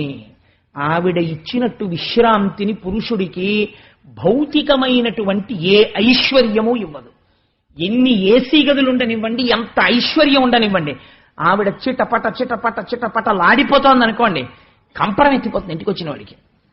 పెంకుటింట్లో ఉండనివ్వండి, ఇంటికి వచ్చేటప్పటికి సాయంకాలం ఆవిడ సంతోషంగా ఉండి ఏమండి వచ్చారా, అలా ఉన్నారే అనేవో చక్కటి ప్రసన్నమైన 4 మాటలు చెప్పి ఎంతో సంతోషంగా సేద తీర్చి మంచి మాటలు మాట్లాడింది అనుకోండి, పురుషుడు కష్టాన్ని మర్చిపోతాడు. అందుకని దిక్కాంతలు అని దిక్కుల్ని కాంతలతో పోలుస్తారు. మరి భర్త ఎవరు అంటే రోజు ఆఫీస్కి వెళ్ళేవాడైనా సాయంకాలం భర్తృదర్శనం అయ్యేటప్పటికీ లజ్జతో కూడినటువంటి ఎర్రటి కాంతులు వస్తాయిట పరమ సౌశీల్యవతి అయినటువంటి భార్య యందు. అందుకని పడమటి దిక్కనబడేటటువంటి కాంత సూర్యుడు తూర్పు నుంచి అటువైపుకి వచ్చేటప్పటికి బుగ్గలు ఎర్ర పడ్డాయ్యా, అందుకని రాగరంజితములయ్యాయి అన్నారు పోతన తిక్కన గారు మహాభారతంలో. ఆయనలో అందమైన ప్రయోగాలు. అందుకని ఆ ఎల్లలోకములకు ఏలికసానివై బ్రతికెననుచు దిశలు పలికెనధిప. ఆ దిక్కాంతలందరూ ఆశీర్వచనం చేశారట. ఎల్లలోకములకు హద్దులేవి, దిక్కులే. అందుకు నా దిక్కాంతలు ఆశీర్వచనం చేశారట. అమ్మా లక్ష్మి, నువ్వు ఎల్లలోకములకు ఏలిక రాణివై ఏలిక సానివై పరిపాలించదవుగాక అని ఆశీర్వచనం చేశారట. ఇప్పుడు ఈ తల్లికి స్వయంవరాన్ని ఆ తల్లి తనంత తానుగా వరుణ్ణి ఎంచుకోగలిగినటువంటి పద్ధతిని సముద్రుడు ఆమోదించాడు. ఆయన నిర్ణయించలేదు. అమ్మా, నువ్వు నా కడుపున పుట్టి నాలోంచి జన్మించి క్షీరసముద్రానికి కూతురు అని నాకు వైభవాన్ని ఇచ్చావు, నేనా నీకు భర్తనించగలిగిన వాణ్ణి? నువ్వే ఎన్నుకో తల్లి అన్నట్ట అని చేతికి ఒక చెంగల్వ పూదండ ఇచ్చట. ఇస్తే ఆయనంటారు, పలుకుల అమృతం బుచిలుకనెవ్వానితో భాషించవాడెపో బ్రహ్మయనగా ఎలయించి కెంగేల యవ్వని వరించవాడెలో కములకు వల్లభుండు మీతీగ యవ్వని మేనితో గదియించవాడిపో పరమ సర్వజ్ఞమూర్తి నెలతుక ఎప్పుడు నివసించు ఏ ఇంట ఆ ఇల్లు పరుమగు అమృతపదము ఇంటి చూపువారె ఎచ్చోటి కచ్చోటు జిష్ణుదనద ధర్మ జీవితంబు కొమ్మ పిన్నన గవు గురుతర దుఃఖ నివారణంబు సృష్టి కారణంబు. లక్ష్మీదేవిగా మీరు పెళ్లి పీటల మీదకి పిల్లని తీసుకెళ్లినా పెళ్లి కొడుకు పరిస్థితి ఇలాగే మారిపోతుంది. పలుకుల అమృతం బుచిలుక యవ్వానితో భాషించవాడెపో బ్రహ్మయ్యనగా. ఇప్పుడు లోకమునందు బ్రహ్మము అని ఎవరిని పిలవాలి అంటే, ఈ తల్లి ఎవరిని చూసి సంతోషంగా చిరునవ్వు నవ్వి మాట్లాడుతోందో వాడే పరబ్రహ్మ. ఎలయించి కెంగేల యవ్వని వరించవాడలో కములకు వల్లభుండు. సంతోషంతో ఎవరి మెడలో ఆ వరమాల వేస్తోందో వాడే లోకములకంతటికి వల్లభుడు. ఈవిడికి కాదు, లోకములకంతటికి వాడు వల్లభుడై ఉంటాడు. మియితీగ యవ్వని మెనితో గదియించవాడిపో పరమ సర్వజ్ఞమూర్తి. మెరుపుతీగ వంటి తన శరీరాన్ని ఎవరి శరీరం పక్కకి ఆవిడ చేరుస్తోందో వాడే సర్వజ్ఞుడైన వాడు. మెలతుక ఎప్పుడు నివసించు ఏ ఇంట ఆ ఇల్లు పరమగు అమృతపదము. ఈ తల్లి ఏ ఇంటికి వెళ్లి నివసిస్తోందో ఆ ఇల్లు అమృతధామము. ఇంటి చూపు వారే ఎచ్చోటి కచ్చోటు జిష్ణు ధనద ధర్మ జీవితంబు. ఈ తల్లి ఎక్కడికి వెళ్లి నిలబడి ఇలా ప్రసన్నంగా చూస్తోందో అక్కడ ఇంద్రుడి యొక్క ఐశ్వర్యం ఎలా ఉంటుందో అటువంటి ఐశ్వర్యం ఉంటుంది. కుబేరుడు ఆ ఇంట నిలబడి చేతులు కట్టుకుని సేవిస్తూ ఉంటాడు. ధర్మ జీవితంబు, ధర్మబద్ధమైనటువంటి జీవితము నడుస్తూ ఉంటుంది. కొమ్మ పిన్ననగవు గురుతర దుఃఖ నివారణంబు సృష్టి కారణంబు. ఈ తల్లి యొక్క అనుగ్రహం ఎక్కడ పడుతోందో అక్కడ అజ్ఞానము నివారింపబడి సృష్టి కారణమవుతోంది. అంటే ఇక్కడ మీరు ఒక మాట అర్థం చేసుకోవాలి. సృష్టి కారణంబు అన్న మాట ఎందుకు వాడారండి పోతన గారు అని.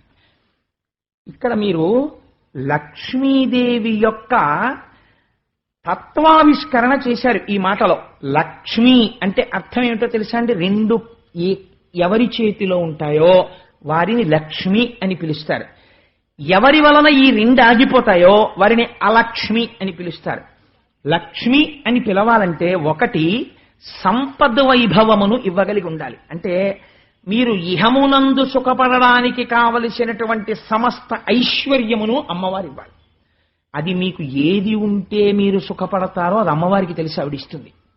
రెండవది కామరతంపరగా బహుళమయ్యేటటువంటి స్థితిని కల్పించగలిగి ఉండాలి. అంటే ఈ మాట మీకు కొంచెం అంతగా నేను అందించగలిగానో లేదో ఒక ఉదాహరణ చెప్తాను. ఇప్పుడు ఒక్కటిగా ఉంటుంది ముందు. ఇప్పుడు నేను ఒకడనవుతాను ముందు. ఎలా అవుతానంటే, ఒక తల్లికి తండ్రికి నేను జన్మిస్తాను. నాతో పాటు కొంతమంది అన్నదమ్ములు అక్క చెల్లెళ్ళు పుట్టారు. వాళ్ళు పెళ్లిళ్ళు చేసుకుని వెళ్ళిపోతారు. నాతో కలిసి ఉండరు. కలిసి ఉన్న వాళ్ళు వెళ్ళిపోతారు. నా తల్లి తండ్రి వెళ్ళిపోయారు. నేను ఒక్కడనే ఉన్నాను. నేను ఒక్కడనై ఉన్న వాడిని ఒక రుణం ఉంటుంది, పితృ రుణం.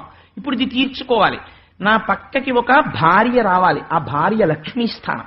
ఇప్పుడు ఆవిడ వస్తే తప్ప నేను నలుగురిని కాను. ఇప్పుడు నా భార్య వచ్చి నా పక్కన చేరితే నేనే ఒక కొడుకునయ్యాను, నేనే ఒక కూతురునయ్యాను. తర్వాత ఒక అల్లుడు వస్తాడు, తర్వాత ఒక కోడలు వస్తుంది, తర్వాత ఇటు నలుగురు మనవలు, అటు నలుగురు మనవలు. ఇప్పుడు నేను ఒక్కడిని ఎన్నయ్యాను? ఏమండి అని పిలిచే భార్య, నాన్నగారండి అనే కొడుకు కూతురు, మామయ్య గారండి అనే కోడలు, మామయ్య గారండి అనే అల్లుళ్ళు, తాతగారండి అని ఇటు పిలిచే మనవలు, తాతగారండి అని అటు పిలిచే మనవలు, అన్నయ్య గారండి అని పిలిచే వియ్యపురాళ్ళు. నేను ఒక్కడని ఎన్నయ్యాను? This is called multiplicity. ఈ మల్టిప్లిసిటీ ఒకటి అనేకమవడం వైభవం శాస్త్రంలో. ఇలా అవలేదనుకోండి దరిద్రం. అంటే ఆగిపోయాడు అలాగా. ఎక్కడ ఆగిపోయాడు? అసలు లక్ష్మే రాలేదు. అంటే ఒకడికి భార్యనే పొందలేదు, ఒకడు భార్యని పొందాడు. కానీ అమ్మా నాన్నగారండి అని పిలవడానికి బిడ్డలు లేరు. బిడ్డలు లేరు కాబట్టి అల్లుళ్ళు లేరు, కోడళ్ళు లేరు, మనవలు తామర తంపరగా లేరు. కాబట్టి ఏమవుతోంది? ఆగుతోంది, కొద్దిగా జోల్ట్ పడుతోంది. మళ్ళీ అమ్మవారి అనుగ్రహం వచ్చిందనుకోండి, కూతురే ఉంది, కొడుకులాంటి అల్లుడు వచ్చేస్తాడు. ఒక్క కూతురు 10 మంది మనవలు వస్తారు. 50 మంది మనవలు ఉన్నవాడు ఎంత తృప్తిగా ఉంటాడో ఒక్క కూతురు ఉన్నవాడు అంత తృప్తిగా ఉండొచ్చు చెప్పలేం ప్రపంచంలో. అమ్మవారి అనుగ్రహం వచ్చేసింది, ఇటుదటు చేసేస్తుంది ఆవిడ, మళ్ళీ పూర్ణం చేసేస్తుంది. కాబట్టి ఇప్పుడు ఏమవుతోంది? ఇది పెరగలేదనుకోండి, ఒక స్థాయికి వెళ్ళిన తర్వాత ఏమంటుందో తెలుసా అండి లోకం? అంటుంది చాలా ఐశ్వర్యవంతుడే కానీ పాపం అండి పిల్లలు లేరు అంటారు. పాపం అండి పెళ్ళి అవ్వలేదు వాళ్ళ ఇంట్లో ఒక అమ్మాయికి అంటారు.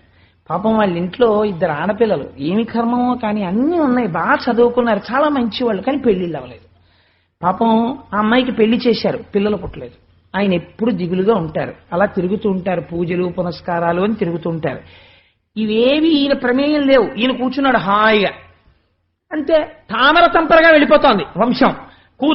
కూతురికి కోరుండో సంబంధం వచ్చేసింది, మంచి సంబంధం, అల్లుడు వచ్చేసాడు, మంచి వియ్యాలారు, ఎంతో సంతోషంగా ఏదో తోడబుట్టిన చెల్లెలతో కలిసిపోయినంత అనుబంధం కలిసిపోయింది.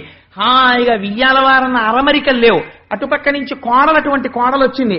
ఈ కూతురు వెళ్ళిపోయింది కానీ తన కడుపున మళ్ళీ కూతురే పుట్టిందేమో అని చూసుకునే కోడలు వచ్చింది ఇంటికి.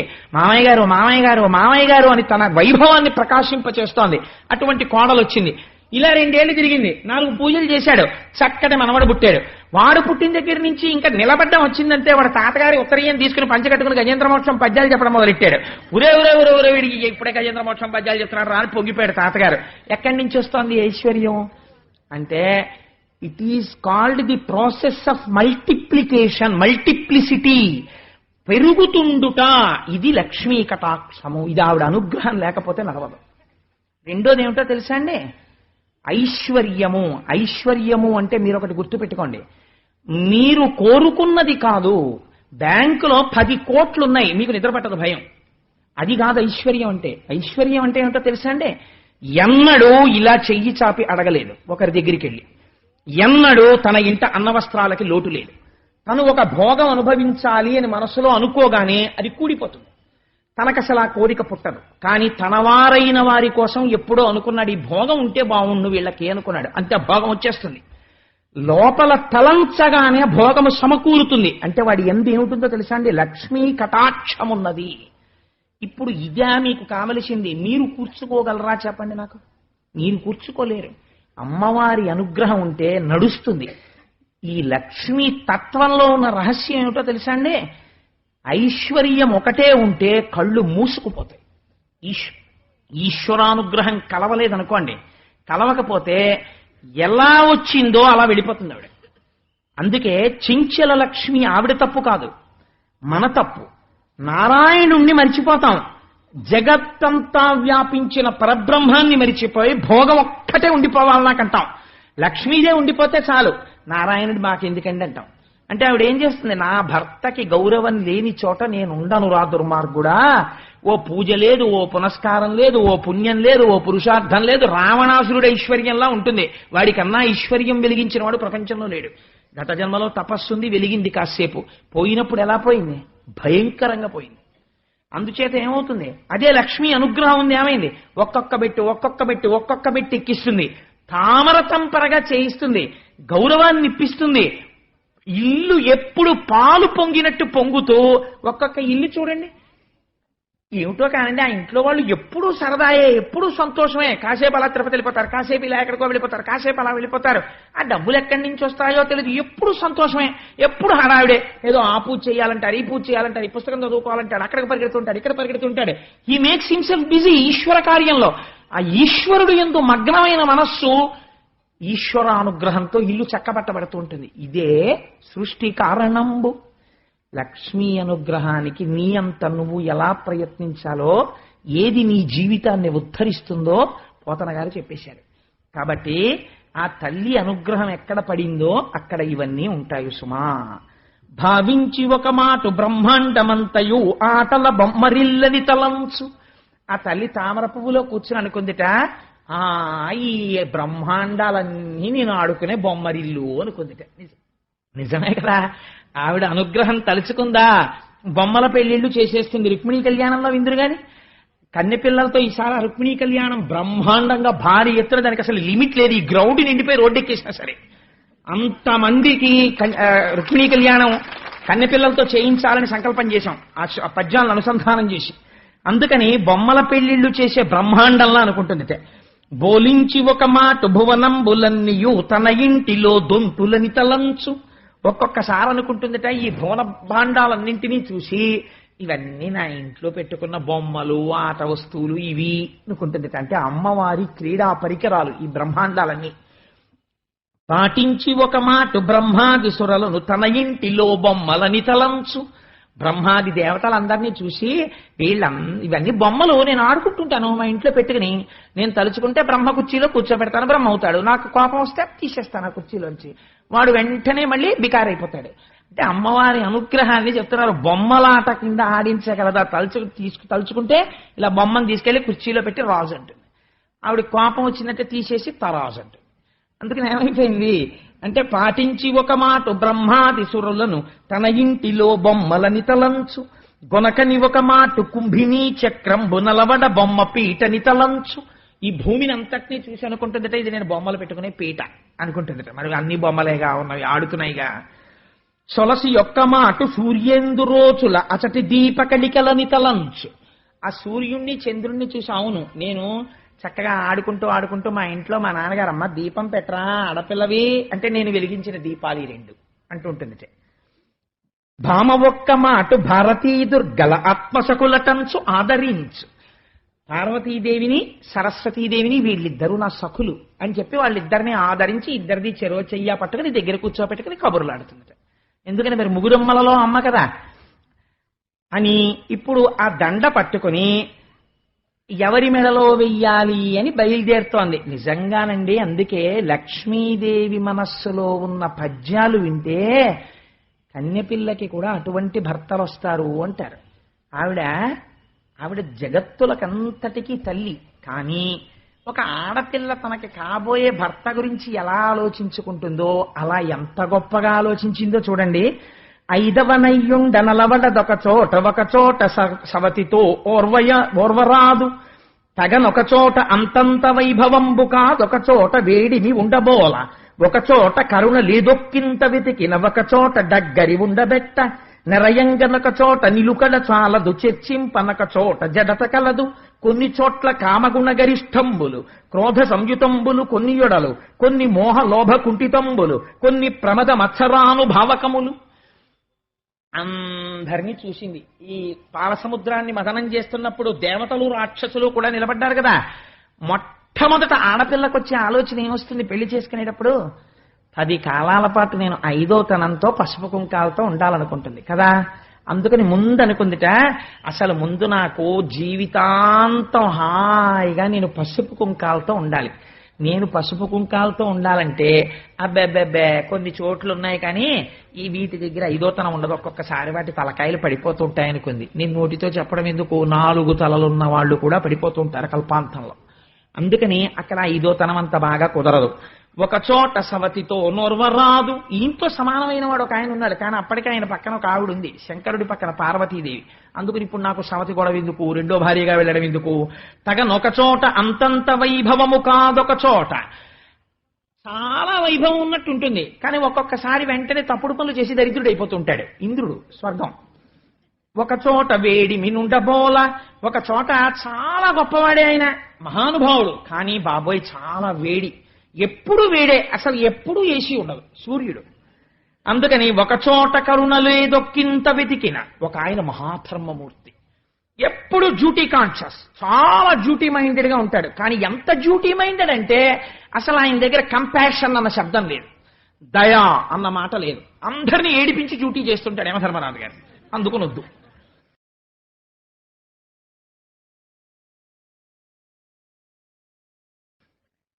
రెండవది, ఒక చోట కరుణ లేదొక్కింత వెతికిన ఒక చోట డగ్గరి ఉండబెట్ట, ఇంకొక ఆయన ఉన్నాడు చాలా గొప్పవాడు, నిజంగా యజ్ఞయాగాది క్రతువుల్లో మొదటి పూజలు అందుకుని హవిస్సులు తీసుకెడతాడు. కానీ ఆయన భార్యని దగ్గర కూర్చుందామంటే చాలు బాబోయ్ బొగబొగలు సెగసెగలు అగ్నిహోత్రుడు దగ్గర కూర్చోవడానికి తేలిగ్గా ఉండదు. నిరయంగా ఒక చోట నిలకడ చాలదు. ఒక ఆయన ఉన్నాడు చాలా గొప్పవాడే, ప్రాణులకు అన్నిటికీ ఆధారభూతమైన వాడు. కానీ ఇలా కాఫీ కప్ పట్టుకుని లోపలికి వెళ్ళేటప్పటికి ఎక్కడికో వెళ్ళిపోతాడు. వాయుదేవుడు ఒక చోట ఉంటాడని చెప్పడం కుదరదు. చర్చింపనొక చోట జడత కలదు. ఇంకొక ఆయన ఉన్నాడు చాలా గొప్పవాడు, కానీ అలా కదలకుండా అలా ఉండిపోతుంటాడు. ఎవరు? పల్లం దగ్గరికి వెళ్ళి నీళ్లు ఉండిపోతుంటాయి. అందుకని ఆ నీటికి కదలిక లేకుండా ఆగిపోతుంటాయి. కొన్ని చోట్ల కామగుణ గరిష్టంబులు క్రోధ సంయుతంబులు కొన్ని యొడవ. ఒక్కొక్క చోట కామం ఎక్కువ. ఎవరది? సృష్టి మొత్తం మీద కామం ఎవరికి ఎక్కువ అంటే యక్షులకు ఎక్కువ. కాబట్టి యక్షుల నాయకుడు కుబేరుడు.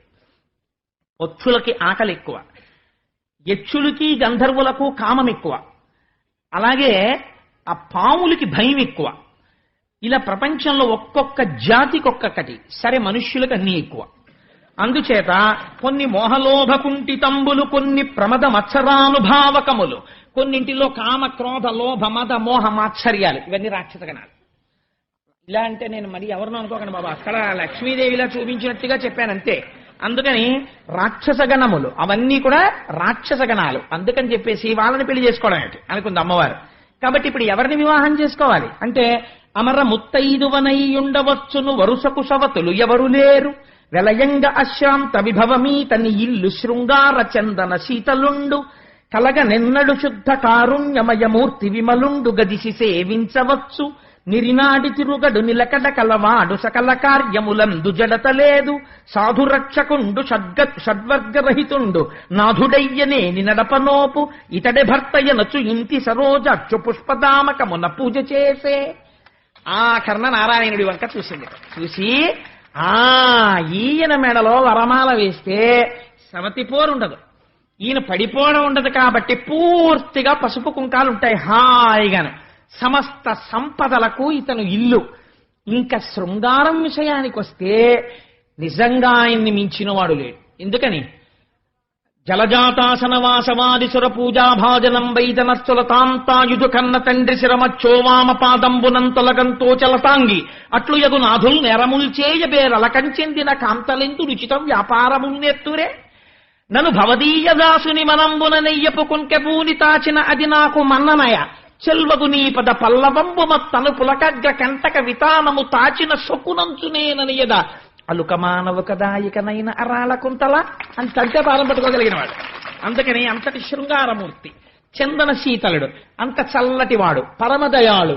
ఎంత తప్పు చేసిన వాడినైనా సరే ప్రభో పాహి పాహి అంటే వెంటనే సిరికింజప్పడు శంఖచక్రయుగముంచేదో ఈ సంధింపడు, పరిగెడతాడు. అటువంటి మహాదయాసింధువు, నిలకడగలిగినటువంటి వాడు, సకల కార్యములందు జడతలేదు. ఈ పనబ్బ తర్వాత చేద్దాం లేని కూర్చునేవాడు కాడు, పరమ ఉత్సాహంతో ఉంటాడు, చైతన్యవంతంగాను, పరమ సాధువైనటువంటి వాడు. ఇట్లాంటి వాడు నాకు భర్త కావాలి అని ఇంటి సరోజాక్షు తామర పువ్వుల్లాంటి కందులున్నవాడు ఇలా చేతులు కట్టుకుని నిలబడ్డాడు, ఏమీ తెలియని వాడిలాగా. ఈయన్నే పెళ్లాడతాననుకుందిట. గబ్బ గబ్బ గబ్బ గబ్బ సింహాసనం దిగి నడిచొచ్చి ఆ వరమాల ఆయన మెడలో వేసింది. వేసి చిత్రం ఏమిటో తెలుసా అండి? ఆవిడెక్కడ ఉండాలో చోటు ఆవిడే నిర్ణయం చేసుకుంది. ఇందీవరధామమున ముకుందుని పూజించి తనకు కూడి వసింపన్ మందిరముగ తద్వక్షమునందసలజ్జా సుదృష్టినాలోకించన్. అసలే ఎరుపు, దాని మీద సిగ్గుతో మరింత ఎర్ర పడిపోయి ఆయన ముఖం చూసి ఆయన మెడలో మాల వేసి పొంగిపోయి సిగ్గుతో నిలబడిపోయి స్వామి నీ గుండెల్లో ఉంటాను అంది. ఎందుకని అంటే ఆయన స్థితికారుడు, లోకమునంతటినీ నిలబెట్టవలసిన వాడు. An administration should not only exercise power, simultaneously the power should also be coupled with compassion. అధికారికి ఉండవలసినది కేవలము అధికారము కాదు, దయ ఉండాలి. దయలేని అధికారి పరమ భయంకరుడు.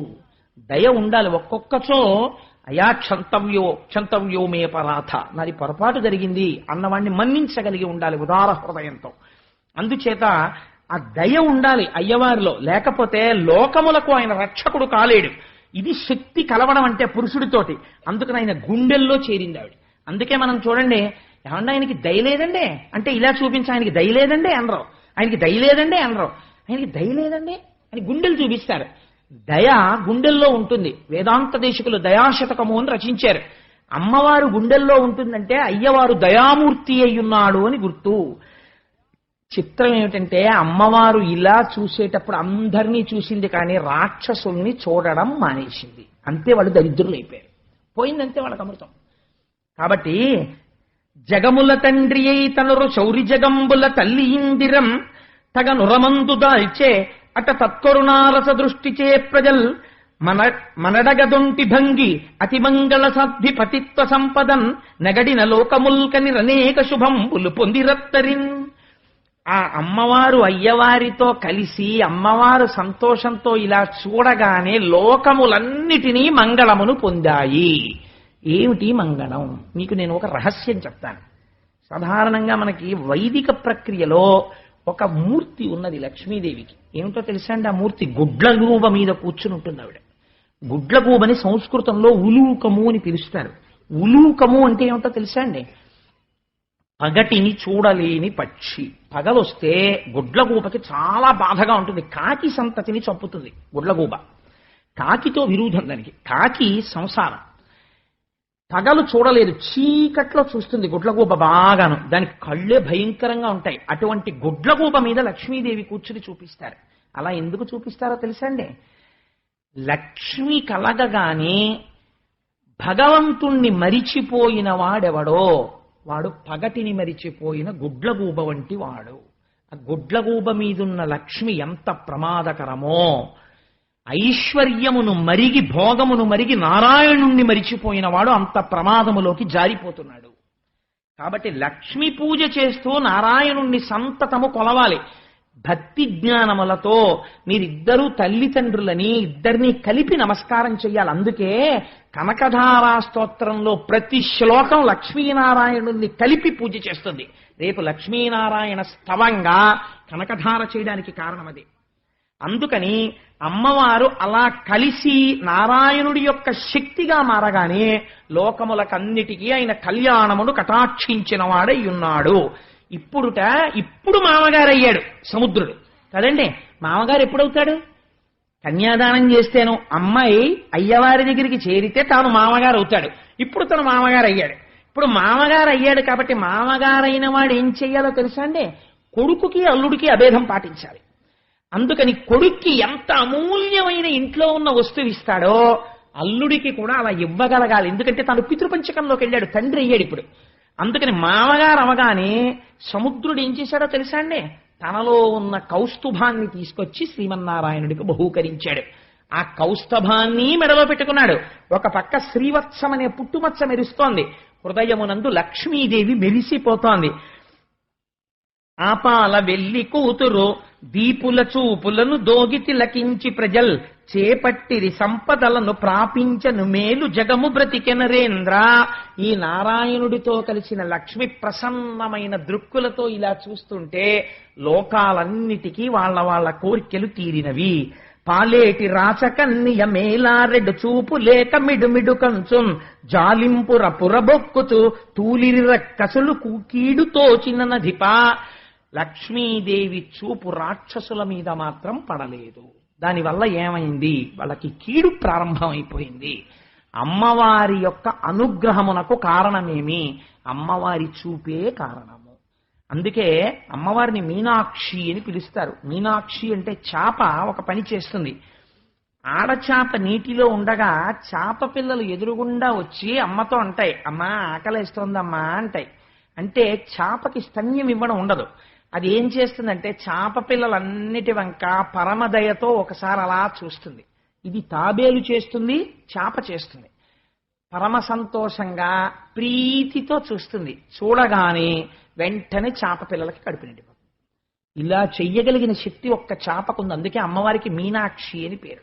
మీరు ఒక్క స్తోత్రం సంతోషంగా చేస్తే అమ్మ పరమ సంతోషంతో ఇలా చూస్తుంది. అది చూడగానే మీ కోరికలు తీరిపోతాయి. అంతే అంతే. అమ్మవారు చూడ్డానికి ఏం చేయాలి? అమ్మా అని ప్రీతిగా పిలవాలి.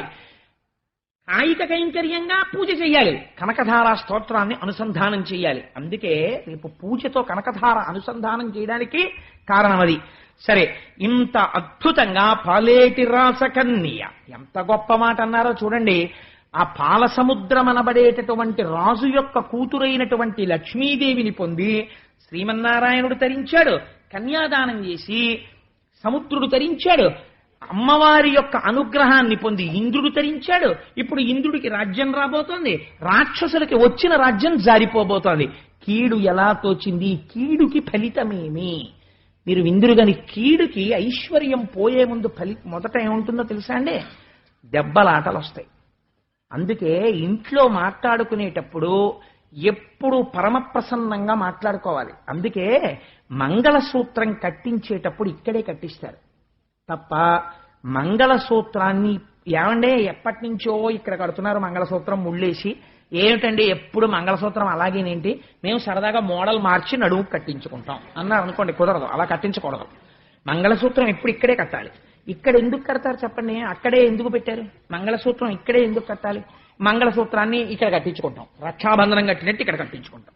మరి ఇంత సెక్యూర్డ్గా ఉంటుందండి, తెలుస్తూ ఉంటుంది. గబుక్కుని అలవాటు లేనితనం గబుక్కుని జారిపోతుందో ఏమిటో, అలా భయం లేకుండా ఉంటుంది, చేతులకు పెట్టుకుంటాం అన్నారు అనుకోండి, అలా ఒప్పుకోరు. అలా కుదరదమ్మా, అలవాటు చేసుకో, మంగళసూత్రం పెట్టుకోవాలి. సన్యాసం తీసుకున్నవాడు నేను దండం పెట్టుకోవడం, దండం పట్టుకోవడం అలవాటు లేదండి అంటే కుదరదు. చంద్రశేఖర పరమాచార్య స్వామి వారు గొడ్డేసి కట్టుకుని అలవాటు చేసుకున్నారు. అందుకని మంగళసూత్రం అలవాటు చేసుకోవాలంతే. అంతేకాని ఇది ఏదో కొత్తగా ఉంది అంటుంటారు ఆడపిల్లలు పెళ్ళైన కొత్తల్లో, అయినా అలవాటు చేసుకోవాలంతే. అది మరి మంగళసూత్రం ఎందుకు ఇలా మెడలో కడతారు అంటే ఒక రహస్యం ఉంది. మీకు నేను చెప్పేస్తాను రహస్యం ఏమిటో తెలుసా అండి? ఇక్కడ ఏముంటాయి? జ్ఞానేంద్రియాలు ఉంటాయి. కళ్ళు, ముక్కు, చెవులు, నాలుక, మేధస్సు, బుద్ధి, నిర్ణయాలు చేసేవంతా ఇక్కడ ఉంటుంది శక్తి. ఇది నిర్ణయం చేస్తుంది. కంప్లైంట్స్ అన్నీ ఎక్కడి నుంచి వస్తాయి? ఈ కింద నుంచి వస్తాయి. నేను ఇలా కూర్చునుండగా ఓ దోమ వచ్చిన అరికాలు కరిచేస్తోంది అనుకోండి. ఈ దోమ కరిచేస్తుంటే ఈ అరికాలు దగ్గర ఉన్న నాడీ మండలం నీ అరికాలుని దోమ కరుచుచున్నది, దయచేసి ఈ దోమను తోలెదవుగాక అని ఒక సందేశాన్ని ఇలా పంపిస్తుంది. మెడుల్లా అబ్లాంగేటా అని ఇందులోంచి వచ్చి బ్రెయిన్ కి చేరుతుంది. బ్రెయిన్ ఆ మెసేజ్ రిసీవ్ చేసుకుని మళ్ళీ ఇంటర్న్ ఒక ఆర్డర్ ఇస్తుంది. ఎడమ చేతి వైపు కాలుని గోకుతోంది కాబట్టి ఒక ఎడమ చెయ్యా నువ్వు కదిలి అసభ్యంగా అందరి ముందు కదలకుండా మెల్లగా జాగ్రత్తగా బొటన వేలుతో దోమని ఇలా అని పోగొట్టి కొంచెం సేపు మాత్రమే గోకి వెనక్కి వచ్చేయి అంటుంది. కాబట్టి బొటన వేలు ఇలా వెళ్ళి అది తీర్చేస్తుంది. ఇప్పుడు ప్రధానంగా ఈ క్రిందనున్నటువంటి శరీరానికి సంబంధించినటువంటి సమస్యలన్నీ ఎందులోంచి ఎడతాయి? ఇందులోంచి వెళ్ళి ఇక్కడికి ఎడతాయి. ఇక్కడి నుంచి వచ్చిన ఆదేశాలన్నీ ఎక్కడి నుంచి ఎడతాయి? ఇందులోంచి కిందకి ఎడతాయి. కాబట్టి ఇది ప్రధానం. దీన్ని ఈ కిందనంతటినీ ఇది కలుపుతూ ఉంటుంది. ఇది చెప్పిన మాటని ఇది ఎప్పుడూ కాదందు. ఎడం చెయ్యి గోకు అందనుకోండి, అస్తమానం నాకే పని చెప్తారండి, ఆ దోమలు కూడా ఇట్టే కుడతాయేంటి, ఆ కుడి చేయికి అందుతుంది దాన్ని గోకమనండి అంద ఎప్పుడూను ఎడం చేయి గోకుతుంది అంతే. అంతేకాని ఎప్పుడు దెబ్బలాడవు. అందుకే బుద్ధిస్థానము పెద్దవాణ్ణే పెళ్లి చెయ్యాలి. అందుకే ఆడపిల్ల పెద్దదైతే ఆయుక్షీణం అంటారు. పెద్ద పిల్లని చెయ్యరు, చిన్న పిల్లని చేస్తారు. ఎందుకో తెలుసా అండి? చిన్నపిల్ల అంటే మాట వినే పిల్ల. ఇంకా ఈయనకున్న పరువము, ఈయనకున్న బుద్ధి నైపుణ్యము ఆవిడకుండదు. భార్యకి సమస్య ఉండొచ్చు, కానీ మీ మొహం మీకేం తెలుసు, మొన్న అలాగే చేసి వచ్చారు, తగలబెట్టారు, మా అన్నయ్యని అడగండి అనకూడదు. ఏమండి చూసారా, మీరు పాపం మంచివారు, మీకు అంత బాగా ఇంకాను ఆ మంచితనం మీ మేధస్సుని కప్పేస్తుంది. తొందరగా అవతల వాళ్ళకి సంప్రీతి పొందుతారు. మా తమ్ముడు ఘటికుడు, వాడిని ఒకసారి సంప్రదించండి అని మంచిగా చెప్పాలి. అందుకని ఈయన ఒక నిర్ణయం చేశాడనుకోండి, ఇది వినాలి. ఇది వినకపోతే అసలు దీని శరీరం అనరు, ఇక్కడే కొట్టేసుకుంటుంటాయి. ఈ చెయ్యికి ఈ చెయ్యి మీద కోపం వచ్చి, ఈ చెయ్యికి ఈ చెయ్యి మీద కోపం వచ్చి కొట్టేసుకుంటాయి అనుకోండి. చూసిన వాడు పిచ్చాడండి వాడు అంటారు. ఈ రెండు చేతులే ఉన్నాయి, ఈ చెయ్యికి ఈ చెయ్యికి ఎప్పుడన్నా దెబ్బలాట వచ్చి రెండు చేతులు కొట్టేసుకుని పోలీస్ స్టేషన్లో కంప్లైంట్ ఇచ్చిన వాడిని మీరు ఎక్కడన్నా చూసారా? కొట్టుకోవు. ఎందుకు కొట్టుకోవు అంటే రెండున్న ఈ కాలునో ఈ కన్నునో అలా ఏం కొట్టేసుకోవు. ఎందుకనంటే మనందరం ఒకటి, అయ్యో ఈ శరీరానికి చెందిన వాళ్ళం అని చూస్తాయి. అలా ఒక కుటుంబంలో తండ్రి స్థానం ఇది, భార్యాస్థానము బిడ్డల స్థానము ఇది. సమస్య ఉండొచ్చు, కానీ ఆ ఇంట్లో ఎలా ఉండాలంటే శరీరమునందు ఏకత్వం ఉన్నట్టు, దీని ఆలోచనలు ఇది మన్నించినట్టు, నీవు కూడా విని నీ ఇంటిని ప్రశాంతముగా ఉంచుకుందువుగాక. ఇన్ని సమస్యలో ఇలా వెడుతున్నాయి, ఎన్ని ఆర్డర్సో కిందకెడుతున్నాయి, ఒక్కటి పైకి వినపడుతోందా? ఇల్లు అలా ఉండాలి. ఇల్లాలు నోరు పైకి వినపడకూడదు, అంత అందంగా ఉండాలి. చక్క పెట్టడం, ఇల్లాలి సమర్థతే ఇంటి ఐశ్వర్యానికి కారణమవుతుంది. అటువంటి ఐశ్వర్యం ఎక్కడి నుంచి వస్తోంది? ఇల్లాలిలోంచి వస్తోంది. అందుకని ఇది మంగళసూత్రము. ఇలా వినబడేటట్టు మా ఇల్లు ఉండుగాక. ఇంట్లో అరుపులు కేకలు, లేచిన దగ్గర నుంచి దెబ్బలాట్లు కేకలు, పిల్లలు తండ్రి మీద, తండ్రి పిల్లల మీద, వాడు ఈ ఛానల్ పెడతాడని వీడు ఈ ఛానల్ పెడతాడని రిమోట్ కంట్రోల్ విసిరేసి, ఈయన కాఫీ విసిరేసి, ఆవిడేమో స్టవ్ ఆర్పేసి పని పిల్ల మీద కేకలేసేసి, పని వాళ్ళు యజమాని మీద కేకలేసేసి, నా అల్లరి, దీనికి తోడు ఇంట్లో జంతువులు, ఇదంతా కూడా పెరిగిపోయాయి అనుకోండి. ఇంకా ఆ ఇల్లు ఇల్లులా ఉండదు. ఎక్కడుంటుందండి? లక్ష్మీదేవి పారిపోతున్నాయి ఇంట్లోంచి, దరిద్రం వచ్చేస్తుంది. కాబట్టి ఎందువల్ల లక్ష్మి ఉంటుందో, ఇల్లు ఎలా ఉండాలో మనకి చూపిస్తోంది లక్ష్మీ కళ్యాణ వైభవం. అందుచేత మహానుభావుడు కౌస్తభాన్ని ఇస్తే దాన్ని ధరించి శ్రీమన్నారాయణుడు లక్ష్మీ సహితుడయ్యాడు. అయితే మీరు ఒక్క మాట నేను మనవి చేస్తాను. ఈ లక్ష్మీ కళ్యాణ ఘట్టం అన్నదాన్ని నేనైతే అనుకుంటున్నాను, అసలు ఇంట్లో ఉన్నటువంటి స్త్రీలు, పురుషులు చదివితే చాలా మంచిదే, వాళ్ళకి ఎప్పుడో అప్పుడు సమయం ఉంటుంది కాబట్టి అసలు ఈ లక్ష్మీ కళ్యాణ ఘట్టం అనేటటువంటి దాన్ని చదువుకుంటూ ఉండాలి, కనీసం ఆ లక్ష్మీ ఆవిర్భావం దగ్గర నుంచి. కానీ ఏమండి, పద్యాలు మేము చదువుకోలేం కదా, ఇవన్నీ ఎలా కొరుకుడు పడతాయి ఇన్ని పద్యాలు అని అనుకున్న వాళ్ళ కోసం నేను ఎప్పుడో ఒక దశాబ్దమో 2 దశాబ్దాల క్రితం ఒక మహాపురుషుడు భాగవతంలో ఎలా ఉందో అలా యథాతథమైనటువంటి లక్ష్మీ కళ్యాణ ద్విపద రచన చేశారు ఒక ఆయన. ఆ ద్విపద ఎంత గొప్పగా రచించారంటే అది చదువుకోవడానికి 5వ క్లాస్ పాస్ అయితే చాలు. మీరు రోజు ఇంట్లో లక్ష్మీ కళ్యాణం చదువుతుంటే ఇల్లు లక్ష్మీ నివాసమై ఉంటుంది. అటువంటి ద్విపద మీకు ఒక్కసారి మనవి చేస్తాను. ఆయన యొక్క రచన వైశిష్ట్యాన్ని మీరు పరిశీలన చెయ్యండి, ఎంత అందంగా రచించారో దాన్ని వినండి ఒక్కసారి. పాలమున్నీటిలో పడవంపులతగా పసివెన్న ముద్దగా ప్రభవంబు నొంది కలుములు వెదజల్లు కలికి చూపులకు మరులంది మధువుకై మక్షికలట్లు ముక్కోటి వేల్పులు ముసురుకొనంగా తలపులో చర్చించి తగ నిరసించి అఖిలలో కాధారు నిగమ సంచారు నతజనమందారు నందకుమారు వలచివరించిన వరలక్ష్మి గాథ సకల పాపహరంబు సంపత్కరంబు. ఇది వివరించక్కర్లేదు కదండి, మీకు అర్థమైపోతోంది.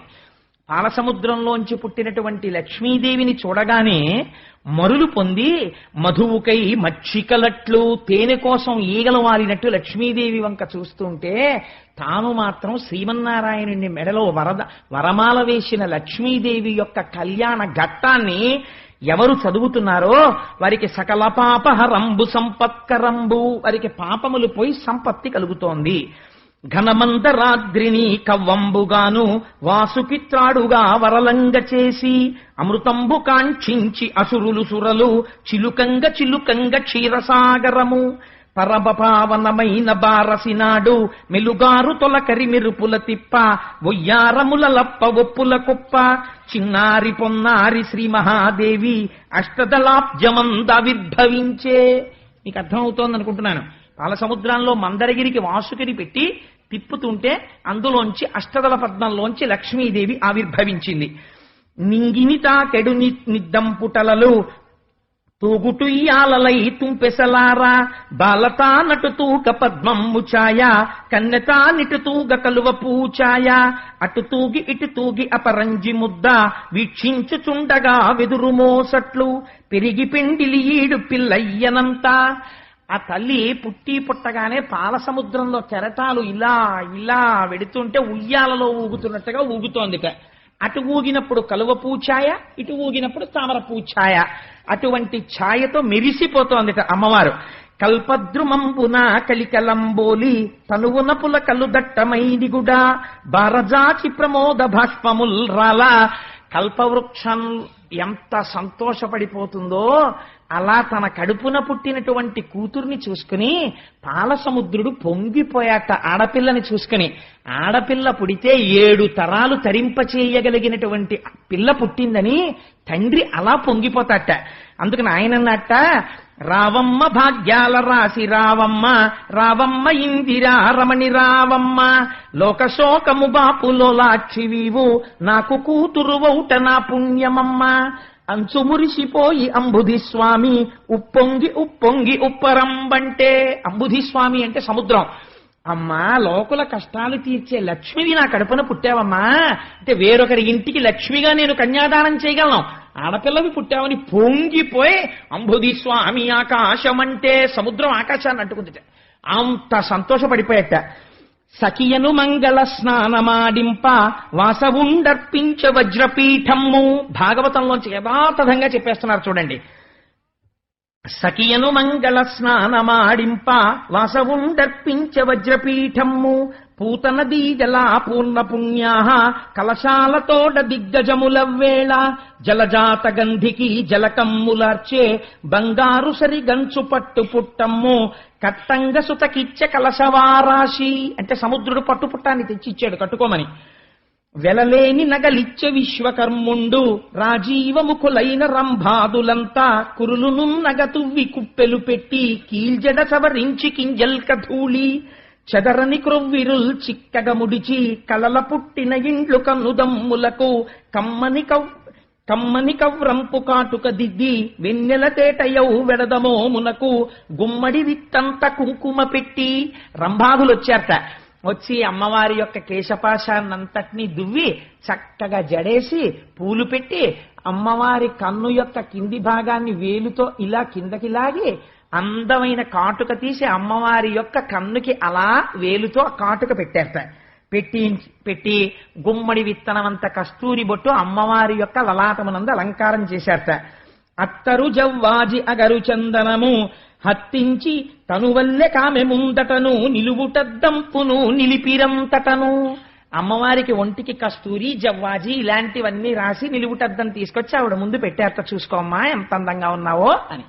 నిజంగా మహానుభావుడు పోతన గారు ఎలా దర్శించారో ఈ రచన చేసినటువంటి ముదివర్తి కొండమాచారుల వారు అలా దర్శనం చేశారండి. ఆడపిల్ల సాధారణంగా అంత అలంకారం చేసేసి చూసుకో అమ్మా అని అద్దం పెడితే వెంటనే ఒక పని చేస్తారు, ఓసారి ఇలా అనుకుంటారు. అలా ఆయన ఎంత దర్శనం చేశారో చూడండి. కనురూపు శ్రీ లక్ష్మి దర్పణం బందు, కనుబొమ్మ నిక్కగా కనుగొని నవ్వి, సింహాసనము డిగ్గి చెంగల్వదండ, చేదాల్చి అచ్చరల్ చేరికొల్వంగా, కుచ్చెళ్ళు మీ గాళ్ళు గునిసియాడంగా, గరుడ గంధర్వ రక్షస యక్ష దివిజ సంగ మధ్యమునకు సరుగున వచ్చే. ఆ చేతిలో చెంగల్వ పూలదండ పట్టుకుని ఆ యక్ష రాక్షస కిన్నెర కింపురుష గణాల మధ్యలోకి లక్ష్మీదేవి వచ్చిందిట. చెప్పచోద్యంబైన శృంగారవల్లి, మొలక నవ్వుల ముద్దు మోమును చూచి, సోగ కన్నుల వాలు చూపులు చూచి, ముదురు సంపంగి మొగ్గ ముక్కును చూచి, అమృతంబు దొలకెడు అధరంబు చూచి, సిగ్గులు సుడివడు చెక్కిళ్ళు చూచి, ముత్యాల మెచ్చని ముని పండ్ల చూచి, పాలెండ్లపై జారు పయ్యద చూచి, జవజవమను కౌసు సౌరును చూచి, గుండ్రని పిరుదుల కుదిరిక చూచి, కమనీయ కల హంసగమనంబు చూచి, మొగమన కందమౌ ముటిమను చూచి, మధుసూదనుడు తక్క మగవారలెల్లా వలపు నిక్కాక కూవశవత్తులైరి. అమ్మవారికి చక్కటి బొట్టు పెట్టి ఇలా సోగ కన్నులతో చూస్తూ ఆ చెంగల్వ పూలదండ పట్టుకుని అమృతం లాంటి ఆ అధరంతో ముత్యాల్లాంటి పళ్లతో పెద్ద కేశపాశంతో మంచి పట్టుపుట్టంతో అమ్మవారు నడిచేస్తుంటే చిత్రం ఏమిటంటే దృష్టి తగలకుండా ఈశ్వరుడు ఓ చిన్న ముఠి ఒకటి పెట్టాట ఈ అధరం కింద. అందుకని చెప్పి అటువంటి ఓ నల్లటి ముఠి ఒకటి ఆ ముఠిమతోటి వస్తుంటే మగవారులందరూ వలపు పొందారట, ఒక్క మధుసూదనుడు తప్ప. అలాంటి సమయంలో కన్నులకెగ దన్ను కైపున తన్ను, తిలకించుచున్నట్టి దిక్పాలకాది, సురవర్గమును గాంచి సుతతి భావించే. వీళ్ళందరినీ చూసి అనుకుంటుంది, ఇందాక అంది కదా ఒకటి దగ్గరికి వెళితే ఇప్పటికే భార్య ఉంది, ఒక ఆయన దగ్గరికి వెళ్ళలేము, ఒక ఆయనేమో ఎప్పుడు ధర్మం ధర్మం అంటుంటాడు.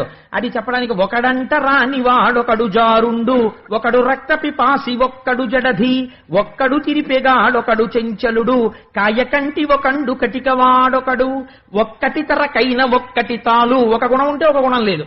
ఈ మొగమ్ములకటే ఇంతింత నునుపు, శ్రీవత్సవక్షుండు శ్రితరక్షకుండు పుండరీకాక్షుండు భువనమోహనుడు శంఖచక్రధరుండు శార్ంగహస్తుండు తప్తచామీకరా ధగధగద్ధగిత పీతాంబరధరుండు ప్రియదర్శనుండు మణిపుంజరంచిత మంజుల మకుట మకరకుండలహార మంజీరకటక కాంచికాకేయూర కమ్రభూషణుడు అనుపమ జ్ఞాన బలైశ్వర్య వీర్య మాధుర్య గాంభీర్యమార్థవోదార్య శౌర్య ధైర్య స్థైర్య చాతుర్య ముఖ్య కళ్యాణ గుణగణౌఘ మహార్ణవుండు తనకు నీడగువాడు తనమించువాడు విశ్వమంతయును తానైనవాడు శేషాద్రి నిలయుండు శ్రీనివాసుండు పతి అయిన సుఖములు పడయంగవచ్చు తులలేని భోగాల తులతూగవచ్చు ఏడేడు లోకాల ఏలంగవచ్చు అంచు సౌరికి వైచె అలమేలు మంగ చెంగల్వ విరిదండ చిత్తమొప్పంగా సకల జగంబులు జయబెట్టుచుండ శచి గౌరియువాణి సర్వేశ్వరునకు తల ఎంటి పన్నీట తానమాడించి మరి నారాయణుడికి కూడా మంగళ స్నానం చేయించాలి కదా, అందుకని శచీదేవి సరస్వతీదేవి పార్వతీదేవి కలిసి ఆయనకి మంగళ స్నానం చేయించారట. తడియొత్తి వేణుపత్రములంత చేసిన మంబులను దిద్దిన వభూషణముల గైసే యది విజవర్గంబులు కొలువా కదలనై రావణ గజముపై స్వామి ఆయనకి తలస్నానం చేయించి తువ్వాలు పెట్టి చక్కగా తల జుత్తంతా ఒత్తేసి మళ్ళీ చక్కగా దువ్వేసి కిరీటం పెట్టేసి ఊర్ధ్వపుండ్రాలు పెట్టేసి స్వామివారిని ఐరావణ ఆ రావణ వాహనం మీద తీసుకుని వెళ్ళారట సభలోకి. తీసుకెళితే కేశవాయంచును కీరముల్ పలుక నారాయణాయంచు నమళులు పలుక మాధవాయంచును మధుపముల్ పలుక గోవిందయనచును కోయిలల్ పలుక తైతక్క ధిమితక్క తద్ధిమితకిట జండుతక జండుత ఎటంచు అచ్చరి విరి బోనులాడి పాడంగా ముత్తైదువలు శేషముత్యాలు చల్లగా వెంచేయు జలదవర్ణునకు అగ్రంబునన్ వేద ఆమ్నాయ ఘోష వెనుక మంత్రధ్వని వినువీధి ముట్టే. ఆ నారాయణుడు నడిచొస్తుంటే నారాయణ కేశవ గోవింద అంటుంటే ముందు మహర్షులు వేదం జరుగుతుంటే వెనక ఉపనిషత్ మంత్రాలు వల్లిస్తుంటే సభామంటపంలోకి వచ్చేట. అది వచ్చే ఇది వచ్చే అల్లుడటంచు మామగారెదురేగి మధుపర్కమిచ్చే పందిటిలోనికి పట్టితో తెచ్చే పుణ్యతీర్థంబులు ప్రోక్షించి ఋషులు మంగళాశాసన మంగళం మిడగా కమల చేతికి చెక్కి కట్టె కంకణము దివ్య శంఖంబులు తిరుచిన్నములును వేణుమద్దల రుద్రవీణలు మొరయ తల వంచి కూర్చున్న తన్వి కంఠమున మధువైరి గీలించ మాంగల్యమపుడు. చక్కగా తల వంచ కూర్చున్న లక్ష్మీదేవి మెడలో లేచి నిలబడి వంగి జాగ్రత్తగా మహర్షులు చెప్తున్న మంత్రములకు అనుగుణంగా వీడియో పిచ్చ లేకుండా కట్టేట మంగళసూత్రాన్ని నారాయణుడు ఆ రోజున. అందుచేత అలా మంగళసూత్రం కడితే ఆ చేతుల తల బ్రాలు చేకొని కూడా పోయగా వెనుకాడు పువ్వుబోని ముందు శిరము వంచిన ఎట్టు శ్రీధరు చూచి లక్ష్మీదేవి చేతిలో తలంబ్రాలు పట్టుకుని కూడా అయ్య బాబోయ్ ఆయనేమో ఇంత ఎత్తున్నారు ఇలా చేతులు ఎత్తి ఎలా పొయ్యడమని కొంచెం శంకతో సిగ్గుపడుతూ అలా పట్టుకుని ఉండిపోయింది తలంబ్రాలు. ఉండిపోతే ఇంతటి శ్రీమన్నారాయణుడు ఎవ్వరి దగ్గర తల వంచనివాడు అందరికీ అన్నిటినీ కూర్చేవాడు ఇంత లక్ష్మీదేవిని ఎదురుగుండా చూసేటప్పటికి పొంగిపోయి మావిడితో తలంబ్రాలు పోయించుకోవాలని ఇలా తలంచేసేట. వంచేస్తే పకపక నవ్విరి పల్లవాధరులు 14 భువనమిల్ పాలించునట్టి చల్లని విభునకు జయమంగళంబు. మా తల్లితో మా అక్షతలు పోయించుకోవడానికి తలంబ్రాలు పోయించుకోవడానికి తల వంచిన నా స్వామి ఔదార్యానికి జయమంగళం అని ఆ రోజున అక్కడ ఉన్న వాళ్ళందరూ మంగళం చెప్పారట. చల్లని విభునకు జయమంగళంబు పదము మోపిన చోట పసిడి పండించు చూడి కుత్తుకకు శుభమంగళంబు అంచుహారతులెత్తనంగనామణులు. రేపు మీరందరూ హారతులు ఎత్తుదురు గాని హారతులెత్తనంగనామణులు సాగెబూవము బంతి సంతోషముగను కలిత కంకణ జనాత్కారములెసగా కటక ఘలంఘలాత్కారముల్ పొసగా పిరుదులపై వేండి పింపిళ్ళు కూయ మొగమున తిలకంబు ముక్కున జార చిరుచెమ్మటల దోకి చెదరు గంధమ్ము ఘమఘమ వాసనల్ కృమరింపంగా చురుకు చూపుల కోపు చూపరగుండె పలువ చిచ్చురగొల్పు వగలాడి ఒకటే కోడిగమ్మాడెను గోపాలునిట్లు. భోజనాలు పెడుతున్నారట. ఎంత గమ్మత్తుగా వర్ణించారో చూడండి. ఆ భోజనాలు పెట్టేటప్పుడు మగవాళ్ళు కాదు వడ్డనలు చెయ్యవలసింది, అమ్మతనం.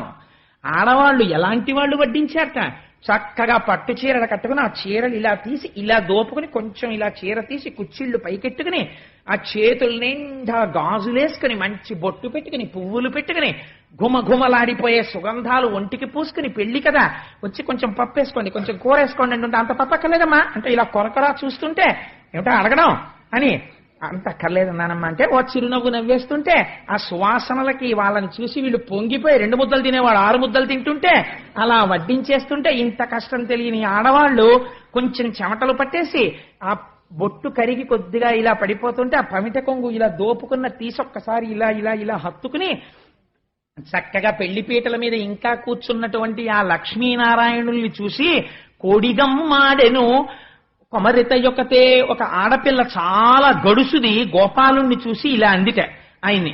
ఆ పెళ్లి కొడుకుని చూసి హాయిగా కూర్చున్నాడు, చూడు ఎలా ఉన్నాడో అనుకుందో ఏమో ఆవిడ. పెళ్లి కొడుకుని ఆడపెళ్లి వారు ఆట పెట్టిస్తుంటారు కదా, అందుకని ఆవిడ ఆట పట్టించిందిట. ఏమందంటే, మన పెండ్లి కొడుకెంతో మహనీయుడమ్మా, మహిళలన్ వలపించు మంత్రగాడమ్మా, మచ్చుమందులు చల్లి మది దోచకున్నా కనివారినెవ్వరూ కామింతురమ్మా. అయ్యో మన పెళ్లి కొడుకు ఎంత గొప్పవాడో తెలుసా, మత్తు మందు జల్లి ఆడవాళ్ళందరినీ వశం చేసుకుంటూ ఉంటాడు. మరి రాసలీల చేశాడు కదా, అందుకని వశం చేసుకుంటాడు. అలా చేసుకోకపోతే ఈయన అందానికే ఆడది పెళ్లి చేసుకుంటుంది, ఎంత నల్లగా ఉన్నాడో చూడండి అని. కరివా, కరి అంటే కర్రిగా ఉన్నారంటారు చూసారా, కరివా నేనెవ్వరు కామింతురమ్మా, ఈ నల్లనాయని పెళ్లి చేసుకునేవాడు ఎవరందిటే. సుకియలు పోలీలు సొగుయవు గాని పురపుర మట్టిని బొక్కెడునంట, చెగోడీలు జంతికలు పెట్టికెళ్ళి అక్కడ పెట్టి తినరా అంటే, అల్లుడా అంటే నాకు ఇలాంటివి పడవ మామగారు అని పెరట్లోకి వెళ్ళి మట్టి తింటాడు. అలవాటు కదా కృష్ణ భగవానుడుగా ఉన్నప్పుడు నోట్లో మట్టి పోసుకోవడం. అందుకని మన పెళ్లి కొడుకు ఎంత గొప్పవాడో తెలుసా, చెగోడీలు జంతికలు తిండమ్మా మట్టి తింటాడు. అందుకని పట్టెమంచము వేసి పాన్ పమరింప పాముపై తాపోయి పవలించునంట. మామగారు అల్లుడు వచ్చాడు కదా అని మంచి పట్టెమంచం వేసి పరుపేసి అల్లుడు గారు పడుకోండి అంటే, అబ్బాయి మంచం మీద నాకు అలవాటు లేదండి అని పాము ఎక్కి పడుకుంటూ ఉంటాడు. శేషుడి మీద పడుకుంటాడు కదా మరి. అందుకని అంబారి ఏనుగు అవతల కంపి బుల్లిగడ్డ మీద వయాలి కదలెడునంట. మంచి ఏనుగుని తీసుకొచ్చి అంబారీ ఏనుగు అక్కడ పెట్టి, అయ్యా పెళ్లి కొడుకు గారు అల్లుడు గారు ఏనుగు ఎక్కి మా అమ్మాయితో కలిసి అలా పురవీధుల్లో తిరిగి రండి అంటే, అబ్బెబ్బే నాకు ఏనుగు ఎందుకండి అని ఓ బొల్లిగద్దని ఎక్కి తిరుగుతుంటాడు. అంటే గరుత్మంతుడి మీద ఎక్కి తిరుగుతుంటాడని. వింత వేషములెన్నో వేసెడునంట, రాసిక్యమిటిలుంచి రంగటులుంచి ఆకార సౌందర్యమరది అరయుదుమన్న, కనులు చేతులు మోము కాళ్ళు మొత్తమ్ము తామర కలికి స్థానమ్ము సుమ్ము.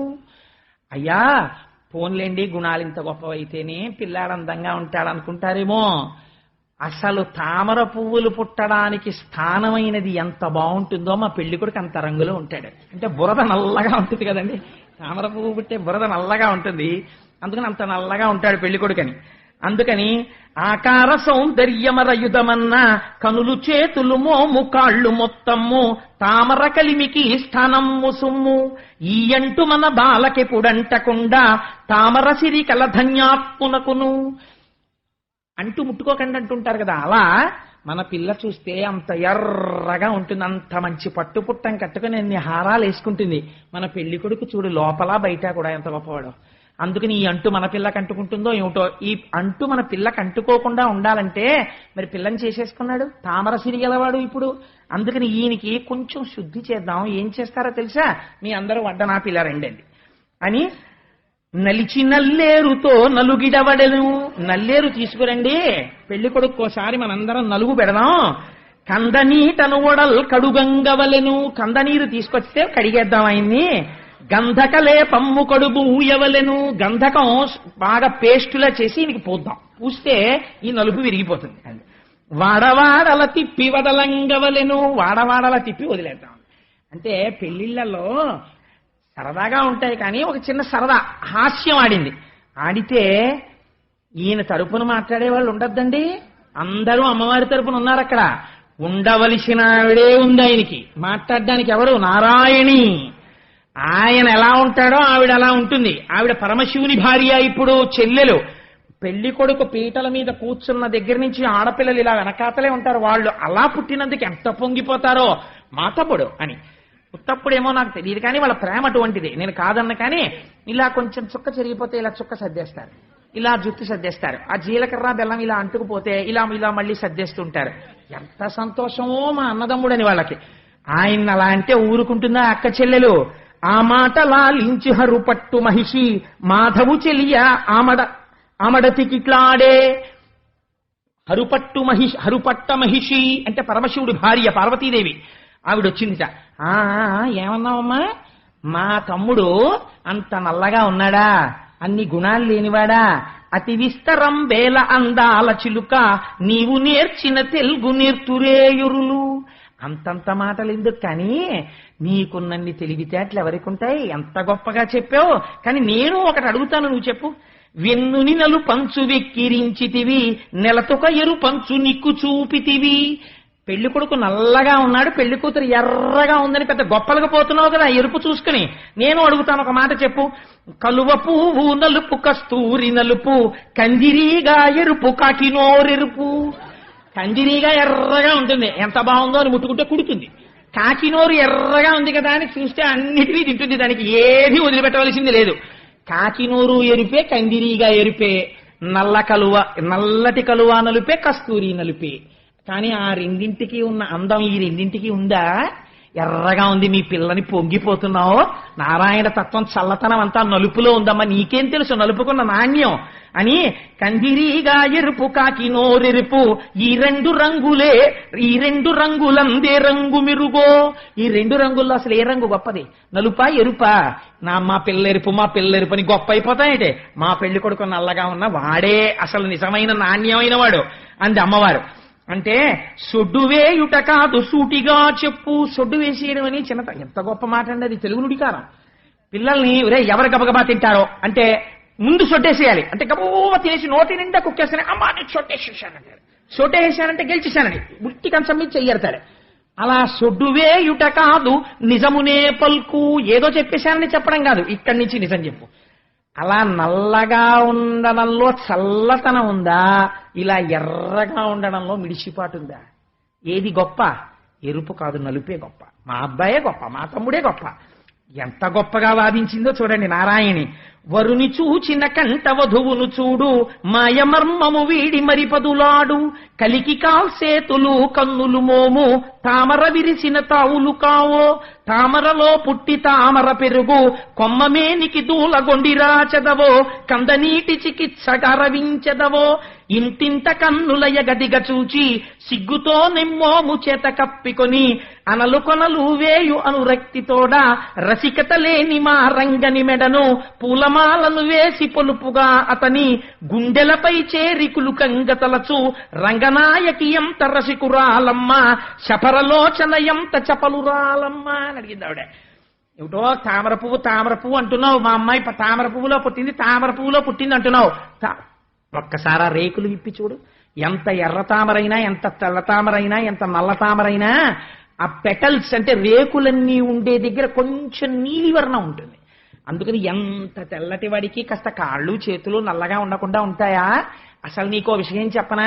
కన్ను ఎరుపెక్కకుండా నల్లగా ఉండడంలో కారుణ్యం ఉంది.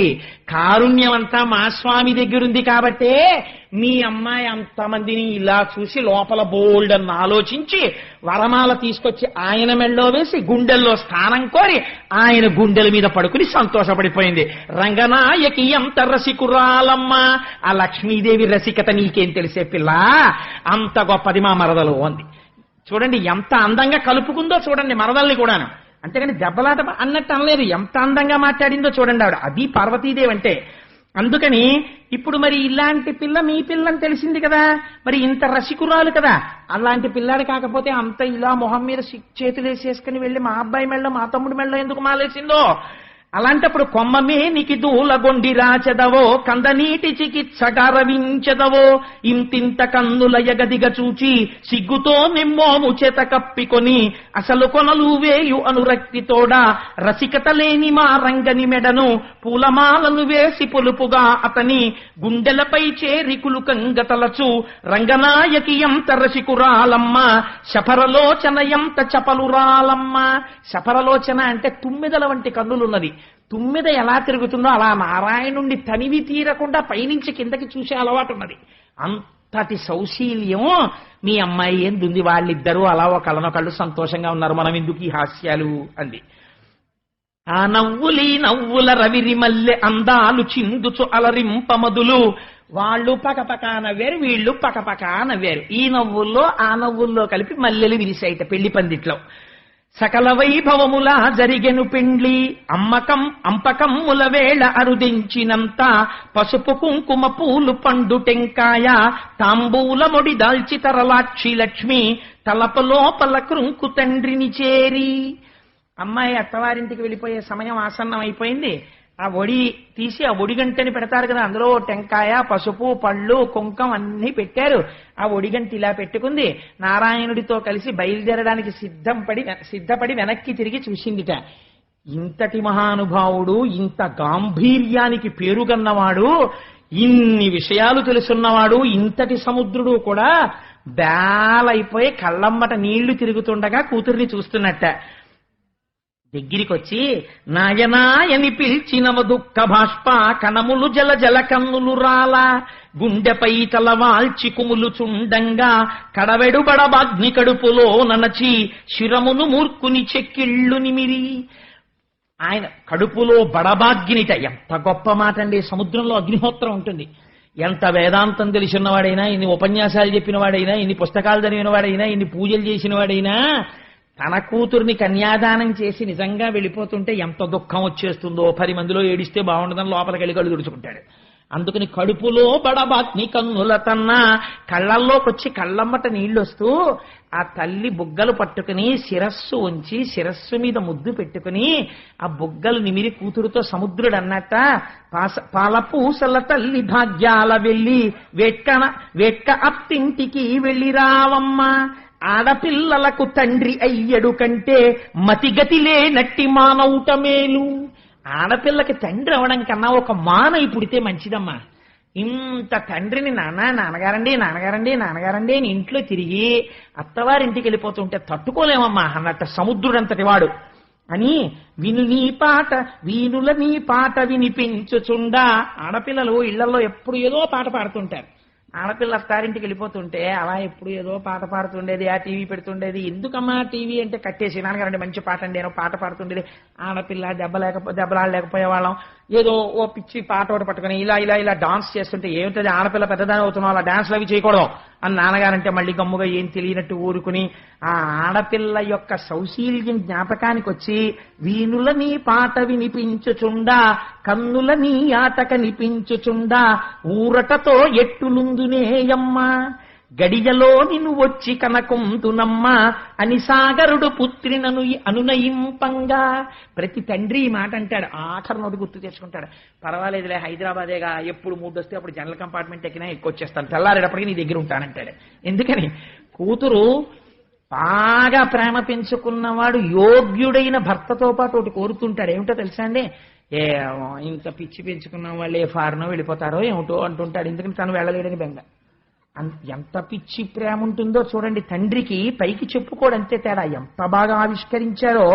బుద్ధులు గరపిరి పుణ్యకామినులు, అక్కడ ఉన్నటువంటి పుణ్యకామినులైన వాళ్ళు అత్తవారింటికి ఎడుతున్న ఆడపిల్లకి మంచి మాటలు చెప్పారు. ఏమి నోము ఫలంబో ఏమి భాగ్యంబో వేదాంత వేద్యుడు విభుడాయ నీకు ఆముదాలన్నీయు వాణి ముచ్చములే చిగురు బోండ్లందరూ సింధు కన్యకలే తల్లి నీ వెరుగని ధర్మంబు గలవే నెలత నీ వెరుగని నీతులున్నవియే పదుగురు నడచిన బాట ఏ బాట మందికి నచ్చిన మాట ఏ మాట మంచిని విత్తిన మంచి ఫలించు జొన్నలు విత్తిన చోళ్ళేల పండు పోయిరాగదమ్మ పుత్తడి బొమ్మ నీదు పుట్టింటిపై నెనరుంపరమ్మ. కనిపెంచకున్నను కళ్యాణి నిన్ను కన్నుల చూడక ప్రొద్దు గడుచునే మాకు అని. అమ్మా వెళ్ళిరా, 10 మంది నడిచిన బాటే బాట, ఎదురు తిరిగి మాట్లాడకు. అమ్మా నీకు తెలియని విషయాలున్నాయా? అయినా కూడా చెప్పకుండా ఉండలేక మంచి మాటలు చెప్పి ఆడవాళ్ళు వెళ్ళగానే ముందు మీ మరిదిని ఇంట్లోంచి పంపించేయడం మొదలుపెట్టు అని పిచ్చ మాటలు కాకుండా చక్కటి మాటలు చెప్పి ఆ తల్లికి అత్తవారింటికి పంపిస్తుంటే, కనిపెంచకున్నను కళ్యాణి నిన్ను, అమ్మ నిన్ను మేము కనలేదు, పెంచలేదు, కానీ పుట్టినంత మాత్రం చేత మాకే ఇలా ఉంటే ఆడపిల్లని కని పెంచి పెద్ద చేసి కన్యాదానం చేసేవాళ్ళు ఎంత గుండెల్లో బాధగా ఉంటారో. ఈ ఒక్క మాట రోజు ఇళ్లలో అర్థమై చదువుకుంటే ప్రతి ఇల్లు సౌభాగ్యంతో ఉంటుంది. అందుకని చిలుకలు పల్కిన చివురుమా విళ్ళ కోయిలల్ కూసిన గుండెలెట్లాడు. చిలుకలు ఎక్కడైనా పలుకులు పలికినా, కోయిల కూసినా మా అమ్మాయి ఇలాగే పాడుతుండేది, ఇంట్లో పిచ్చి తల్లి వెళ్ళిపోయింది పెళ్లి చేసుకుని అని గుర్తొస్తుంది. ఎక్కడైనా కోయిల పాట పాడితే ఇంట్లో ఇలాగే అస్తమానం కూల్ హాని అనేదో పిచ్చి పాట ఒకటి పాడుతుండేది పిల్ల అని. ఏం చేస్తోందో ఏమిటో ఏమీ తెలియదు, అమాయకత్వం దానికి. అది సంసారం ఏం చేస్తోందో, ఎలా చక్కదిద్దుకుంటోందో, ఈ పౌడర్ డబ్బా తీసి ఇలా పెట్టేసేదని వాళ్ళ అమ్మ రోజు దెబ్బలాడుతుండేది. ఆ స్టవ్ కడుతోందో కట్టట్లేదో అని వెంటనే సెల్లు తీసి ఓసారి కొట్టేసి, అమ్మ కులసాగా ఉన్నావా అనేస్తాడు తండ్రి. అలా ఎంత మాట అన్నారో చూడండి. చిలుకలు పల్కిన చివురమా విళ్ళ కోయిలల్ కూసిన గుండెలెట్లాడు, పొగడ చెట్లకు వ్రేలు పూదొట్ల గన్నా నిమ్మలంబుగా ఎట్లు నిలుతుమే కన్నా. కన్నవాళ్ళు ఇలా బాధపడతారని తెలిస్తే ఆ పిల్లని తెచ్చుకున్న వాళ్ళు ఎంత మర్యాదగా ప్రవర్తించాలో ఆలోచించండి. ప్రతి ఇంటికి లక్ష్మి వస్తోంది కాబట్టి, అమ్మ పొగడ చెట్ట వంక చూస్తే నువ్వు ఊగిన ఉయ్యాలా కనిపిస్తే నా గుండె తరుక్కుపోతుందమ్మా. నిమ్మలంబుగా నెట్లు నిలుతుమే కన్నా కాటుకాయను కాంతనే నిత్తు. విచిత్రం ఏమిటంటే అని తండ్రి అన్న తర్వాత, అమ్మా చక్కగా వెళ్ళిరా, వేదాంత విద్యుడమ్మా నీ భర్త, సంతోషంగా వెళ్ళిరా అని ఒక తల్లి కాటుక భరిని ఇచ్చిందిట. రేపటి రోజున సరే నేను చెప్పచ్చు ఎందుకు వచ్చింది, ఇప్పుడు అది అదో పెద్ద అల్లరై కూర్చుంటుందేమో మళ్ళీ అంటే, సరే నోటి వెంట వచ్చేసింది కాబట్టి ఎందుకు పూర్తి చేయకూడదు. మీకెవరికైనా ఒకవేళ ఇది విన్న తర్వాత మన ఇల్లు అలా వైభవంతో ఉండాలి అని అనిపిస్తే, అమ్మవారికి మీకు తోచిన కాటుక భరినో తిలకం సీసాయో, ఇవన్నీ మంగళప్రద వస్తువులు, మీరు కళ్యాణం విని కుంకుమార్చన చేస్తున్నారు రేపు, తెచ్చి నేను గోపాలకృష్ణ స్వామి వారితో చెప్తాను 4 తొట్లు పెట్టమని, చక్కగా మంగళ ద్రవ్యాలు అమ్మవారికి సమర్పించండి. సమర్పిస్తే అవి దేవాలయంలో అర్చనకి ఉపయోగిస్తారు. మన జన్మలు ధన్యమైపోతాయి. ఒక్క కాటుక భరినే చాలు అమ్మవారిని సంతోషపెట్టడానికి. కాటుక కాయను కాంతనే నిత్తు, కుంకుమ భరిని కొమ్మనే నిత్తు, జోడు సమ్మెలు నీకు జోటినే నిత్తు, పట్టినదంతయు బంగారు కాగా ముట్టినదెల్లయు ముచ్చంబుగాగా, కడుపు సారెకు వేగ కదలిరావమ్మ మదిలోన మమ్ములా మరిచిపోకమ్మ అని కాటుక తిలకం ఇలాంటివి బహూకరించి అమ్మవారిని పంపించి, మళ్ళీ నువ్వు తొందరగా కడుపుసారికి తిరిగి వచ్చేయాలి అని చెప్పారు. అంతేకాని ఇవాళ రోజునైతే దిక్కుమాలిన ఆశీర్వచనాలు, అప్పుడే తొందర ఏమిటి, ఓ 3-4 ఏళ్ళు ఎంజాయ్ చేయనివ్వండి అంటాడు. 5 ఏళ్ళు పోయిన తర్వాత ఇంకా వ్రతాలు మొదలెడతారు పిల్లలు కావాలని. మొదట ఆశీర్వచనం కాదనుకుంటే ఎక్కడి నుంచి వస్తాయి వైభవాలు? అందుకని మదిలోన మమ్ములా మరిచిపోకమ్మ. దీనికి తోడు ఇవాళ ప్రపంచంలో ఇంకో కొత్త వెర్రి ఏమిటో తెలుసా అండి? ఆ వెర్రి, పుట్టింటి వాళ్ళు ఒక పేరు పెడతారు ఆడపిల్లకి. ఆడపిల్లకి పేరు తల్లి తండ్రి కలిపి ఒకసారి నామకరణం చేశాక ఆ ఆడపిల్ల పేరు మార్చాలంటే మళ్ళీ ఎప్పుడు వస్తుందో తెలుసా అండి అధికారం? వివాహంలో తల్లిదండ్రులే ఒక క్రతువు చేసి పేరు మార్చాలి. అలా కాకుండా తల్లిదండ్రులు భగవత్ సంబంధమైన పేరు పెట్టి అత్తవారింటి వారు ఆ పేరు పెట్టి పిలవకుండా తల్లిదండ్రులు మార్చని పేరుతో అత్తవారింటి వాళ్ళు వాళ్ళకి ఇష్టమైన పిచ్చ పేరు ఏదో పెట్టి పిలవడం మొదలు పెడితే అమ్మవారి ఆగ్రహానికి గురవుతారు. వంశం ఆగుతుంది అక్కడ. అదొక పెద్ద దోషమై కూర్చుంటుంది శాస్త్రంలో. అలా పిలవకూడదు. పుట్టింటి వాళ్ళు ఏ పేరు పెట్టారో ఆ పేరు పెట్టి పిలవాలి అంతే. తప్పించి మళ్ళీ నేను పేరు మార్చేస్తానండి అనకూడదు. అలా మార్చాలంటే మామగారిని అడగాలి. మామగారు పెళ్లిలో మార్చాలి. ఆడపిల్లకి పెళ్లి మళ్ళీ పెళ్లి వరకు మార్చడానికి వీల్లేదు జ్యోతిష్ శాస్త్రంలో. మీరు కావాలంటే ప్రామాణిక గ్రంథాలు చూపిస్తాను నేను. అలా కుదరదు. అందుకని ఇష్టం వచ్చినట్టు మార్చి పిలవడాలు అలాంటి పిచ్చి పిచ్చి పనులు చేయకూడదు. శాస్త్ర మర్యాద తెలియకుండా ప్రవర్తిస్తుంటారు కొంతమంది. అందుకని ఆ తల్లి అత్తవారింటికి బయలుదేరుతూ తన స్నేహితులందరినీ పిలిచిందిట. పిలిచి, అంత మహాలక్ష్మి అనుగు నిచ్చెలులా చెక్కుల ముద్దాడి చుబుకంబులంటి కంఠంబు నిండిన కన్నీళ్ల నాపి బంగారు చెలులార ప్రాణంబులారా నేనై మీరెల్లన గడిమా ఇంట అయ్య కన్నుల ముందు ఆడుకోరమ్మా.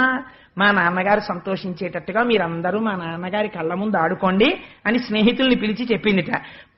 పట్టుకుచ్చులు నావి, పరికిణీలు నావి, పందిట తూగాడు పవిటలు నావి, కాళ్ళ గజ్జలు నావి, కడియాలు నావి, పొలుపైన బచ్చన బొమ్మలు నావి, బొమ్మలకును పెట్టు భూషణాలు నావి, స్వేచ్ఛగా మీరెల్ల చేసుకోరమ్మా.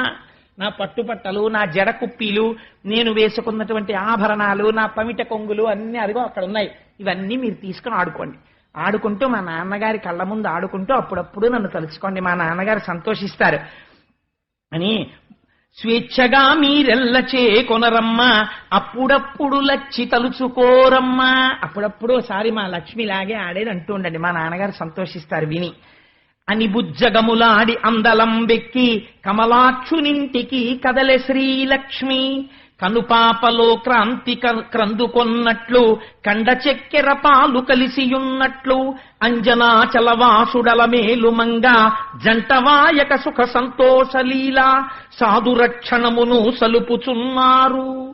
ఆ తల్లి అందలం ఎక్కి బయలుదేరి భర్తని చేకుని శ్రీవేంకటాచలపతి యొక్క వక్షస్థలాన్ని చేరుకుంది.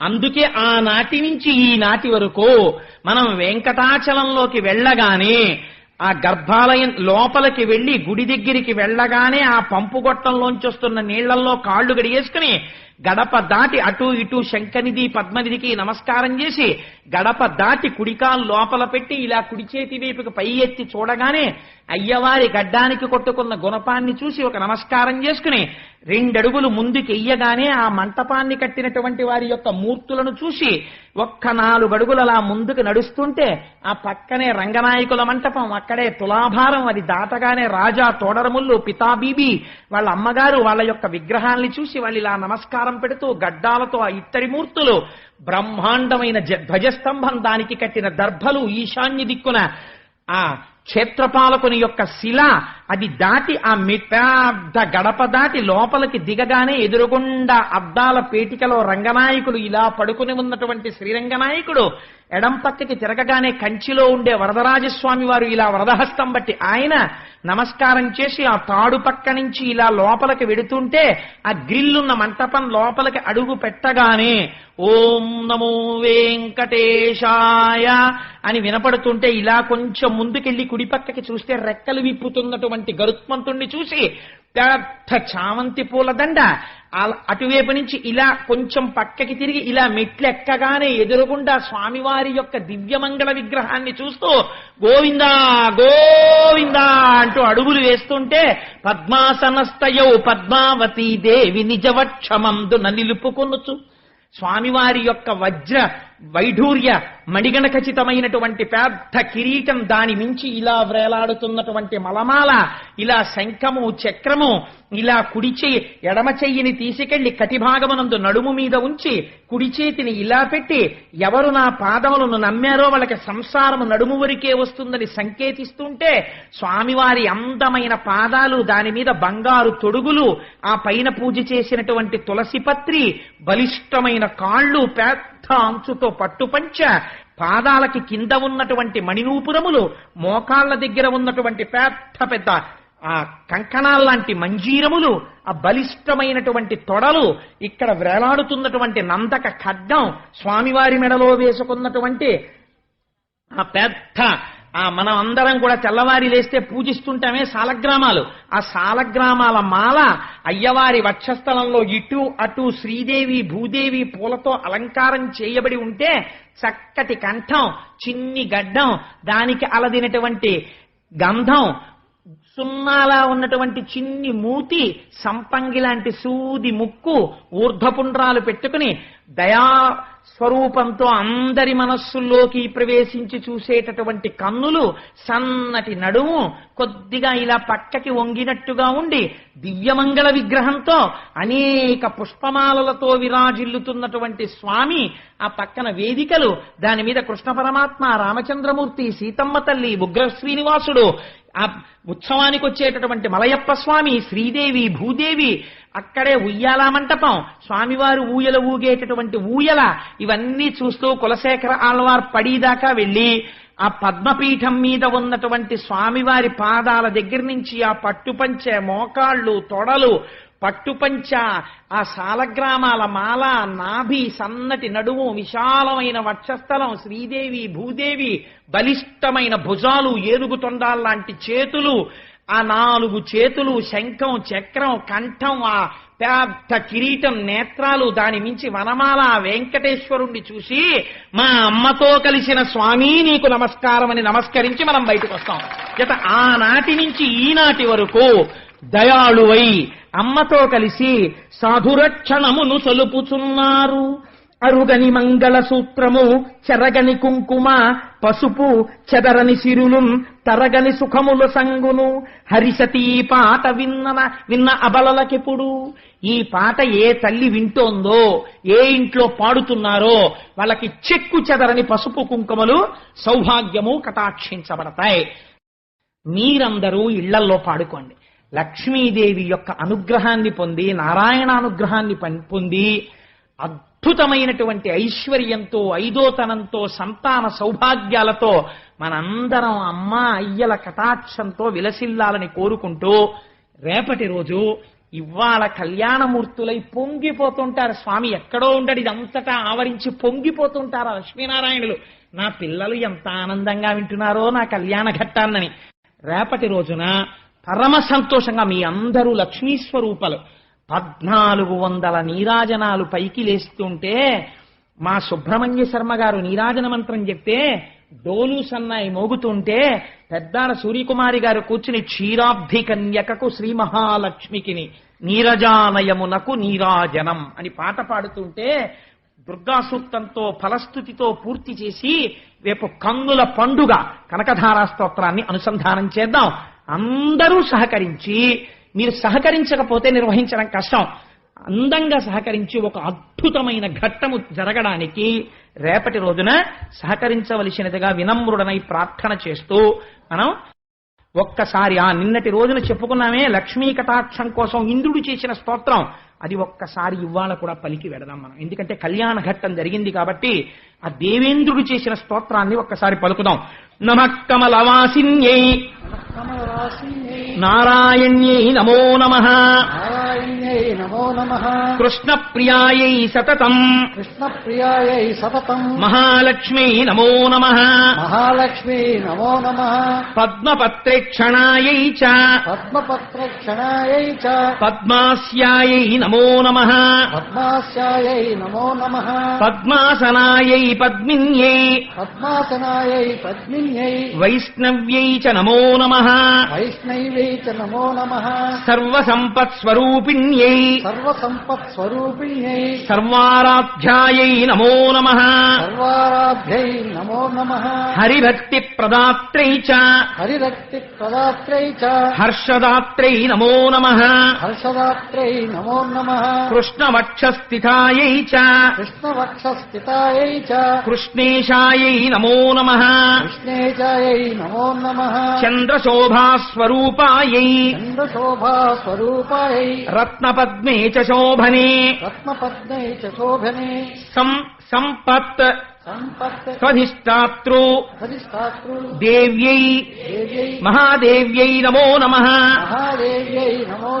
నమో బుద్ధిస్వరూపాయై బుద్ధిదాయై నమో నమః. యథా మాతా స్తనాంధానాం శిశూనాం శైశవే సదా తథా త్వం సర్వదా మాతా సర్వేషాం సర్వరూపతః.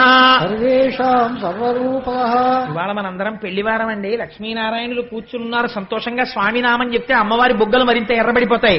భాగవత ప్రియ గోవింద భాగవ హరి గోవింద గోకుల నందన గోవింద వరాహమూర్తివి గోవింద గోవింద హరి గోవింద గోకుల నందన గోవింద అనాథరక్షక గోవింద గోవింద హరి గోవింద గోకుల నందన గోవింద సీతానాయక గోవింద గోవింద హరి గోవింద గోకుల నందన గోవింద వెంకటరమణ గోవింద గోవింద హరి గోవింద గోకుల నందన గోవింద శంఖ చక్రధర గోవింద గోవింద హరి గోవింద గోకుల నందన గోవింద సహస్రనామ గోవింద గోవింద హరి గోవింద గోకుల నందన గోవింద లక్ష్మణగ్రజ గోవింద గోవింద హరి గోవింద గోకుల నందన గోవింద కస్తూరి తిలక గోవింద గోవింద హరి గోవింద గోకుల నందన గోవింద కాంచనాంబరధర గోవింద గోవింద హరి గోవింద గోకుల నందన గోవింద లక్ష్మీవల్లభ గోవింద గోవింద హరి గోవింద గోకుల నందన గోవింద శివ శివ కరుణాబ్ధే శ్రీ మహాదేవ శంభో సర్వం శ్రీ ఉమామహేశ్వర పరబ్రహ్మార్పణమస్తు. స్వస్తి.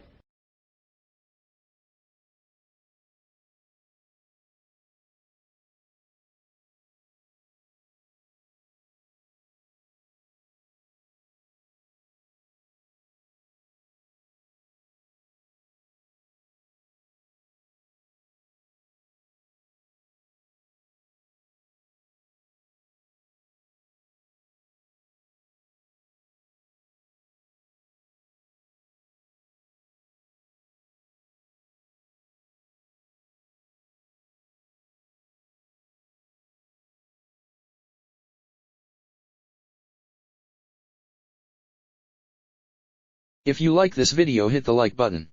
For more videos, subscribe to our channel. If you have learned anything from this video, comment down below. Subscribe.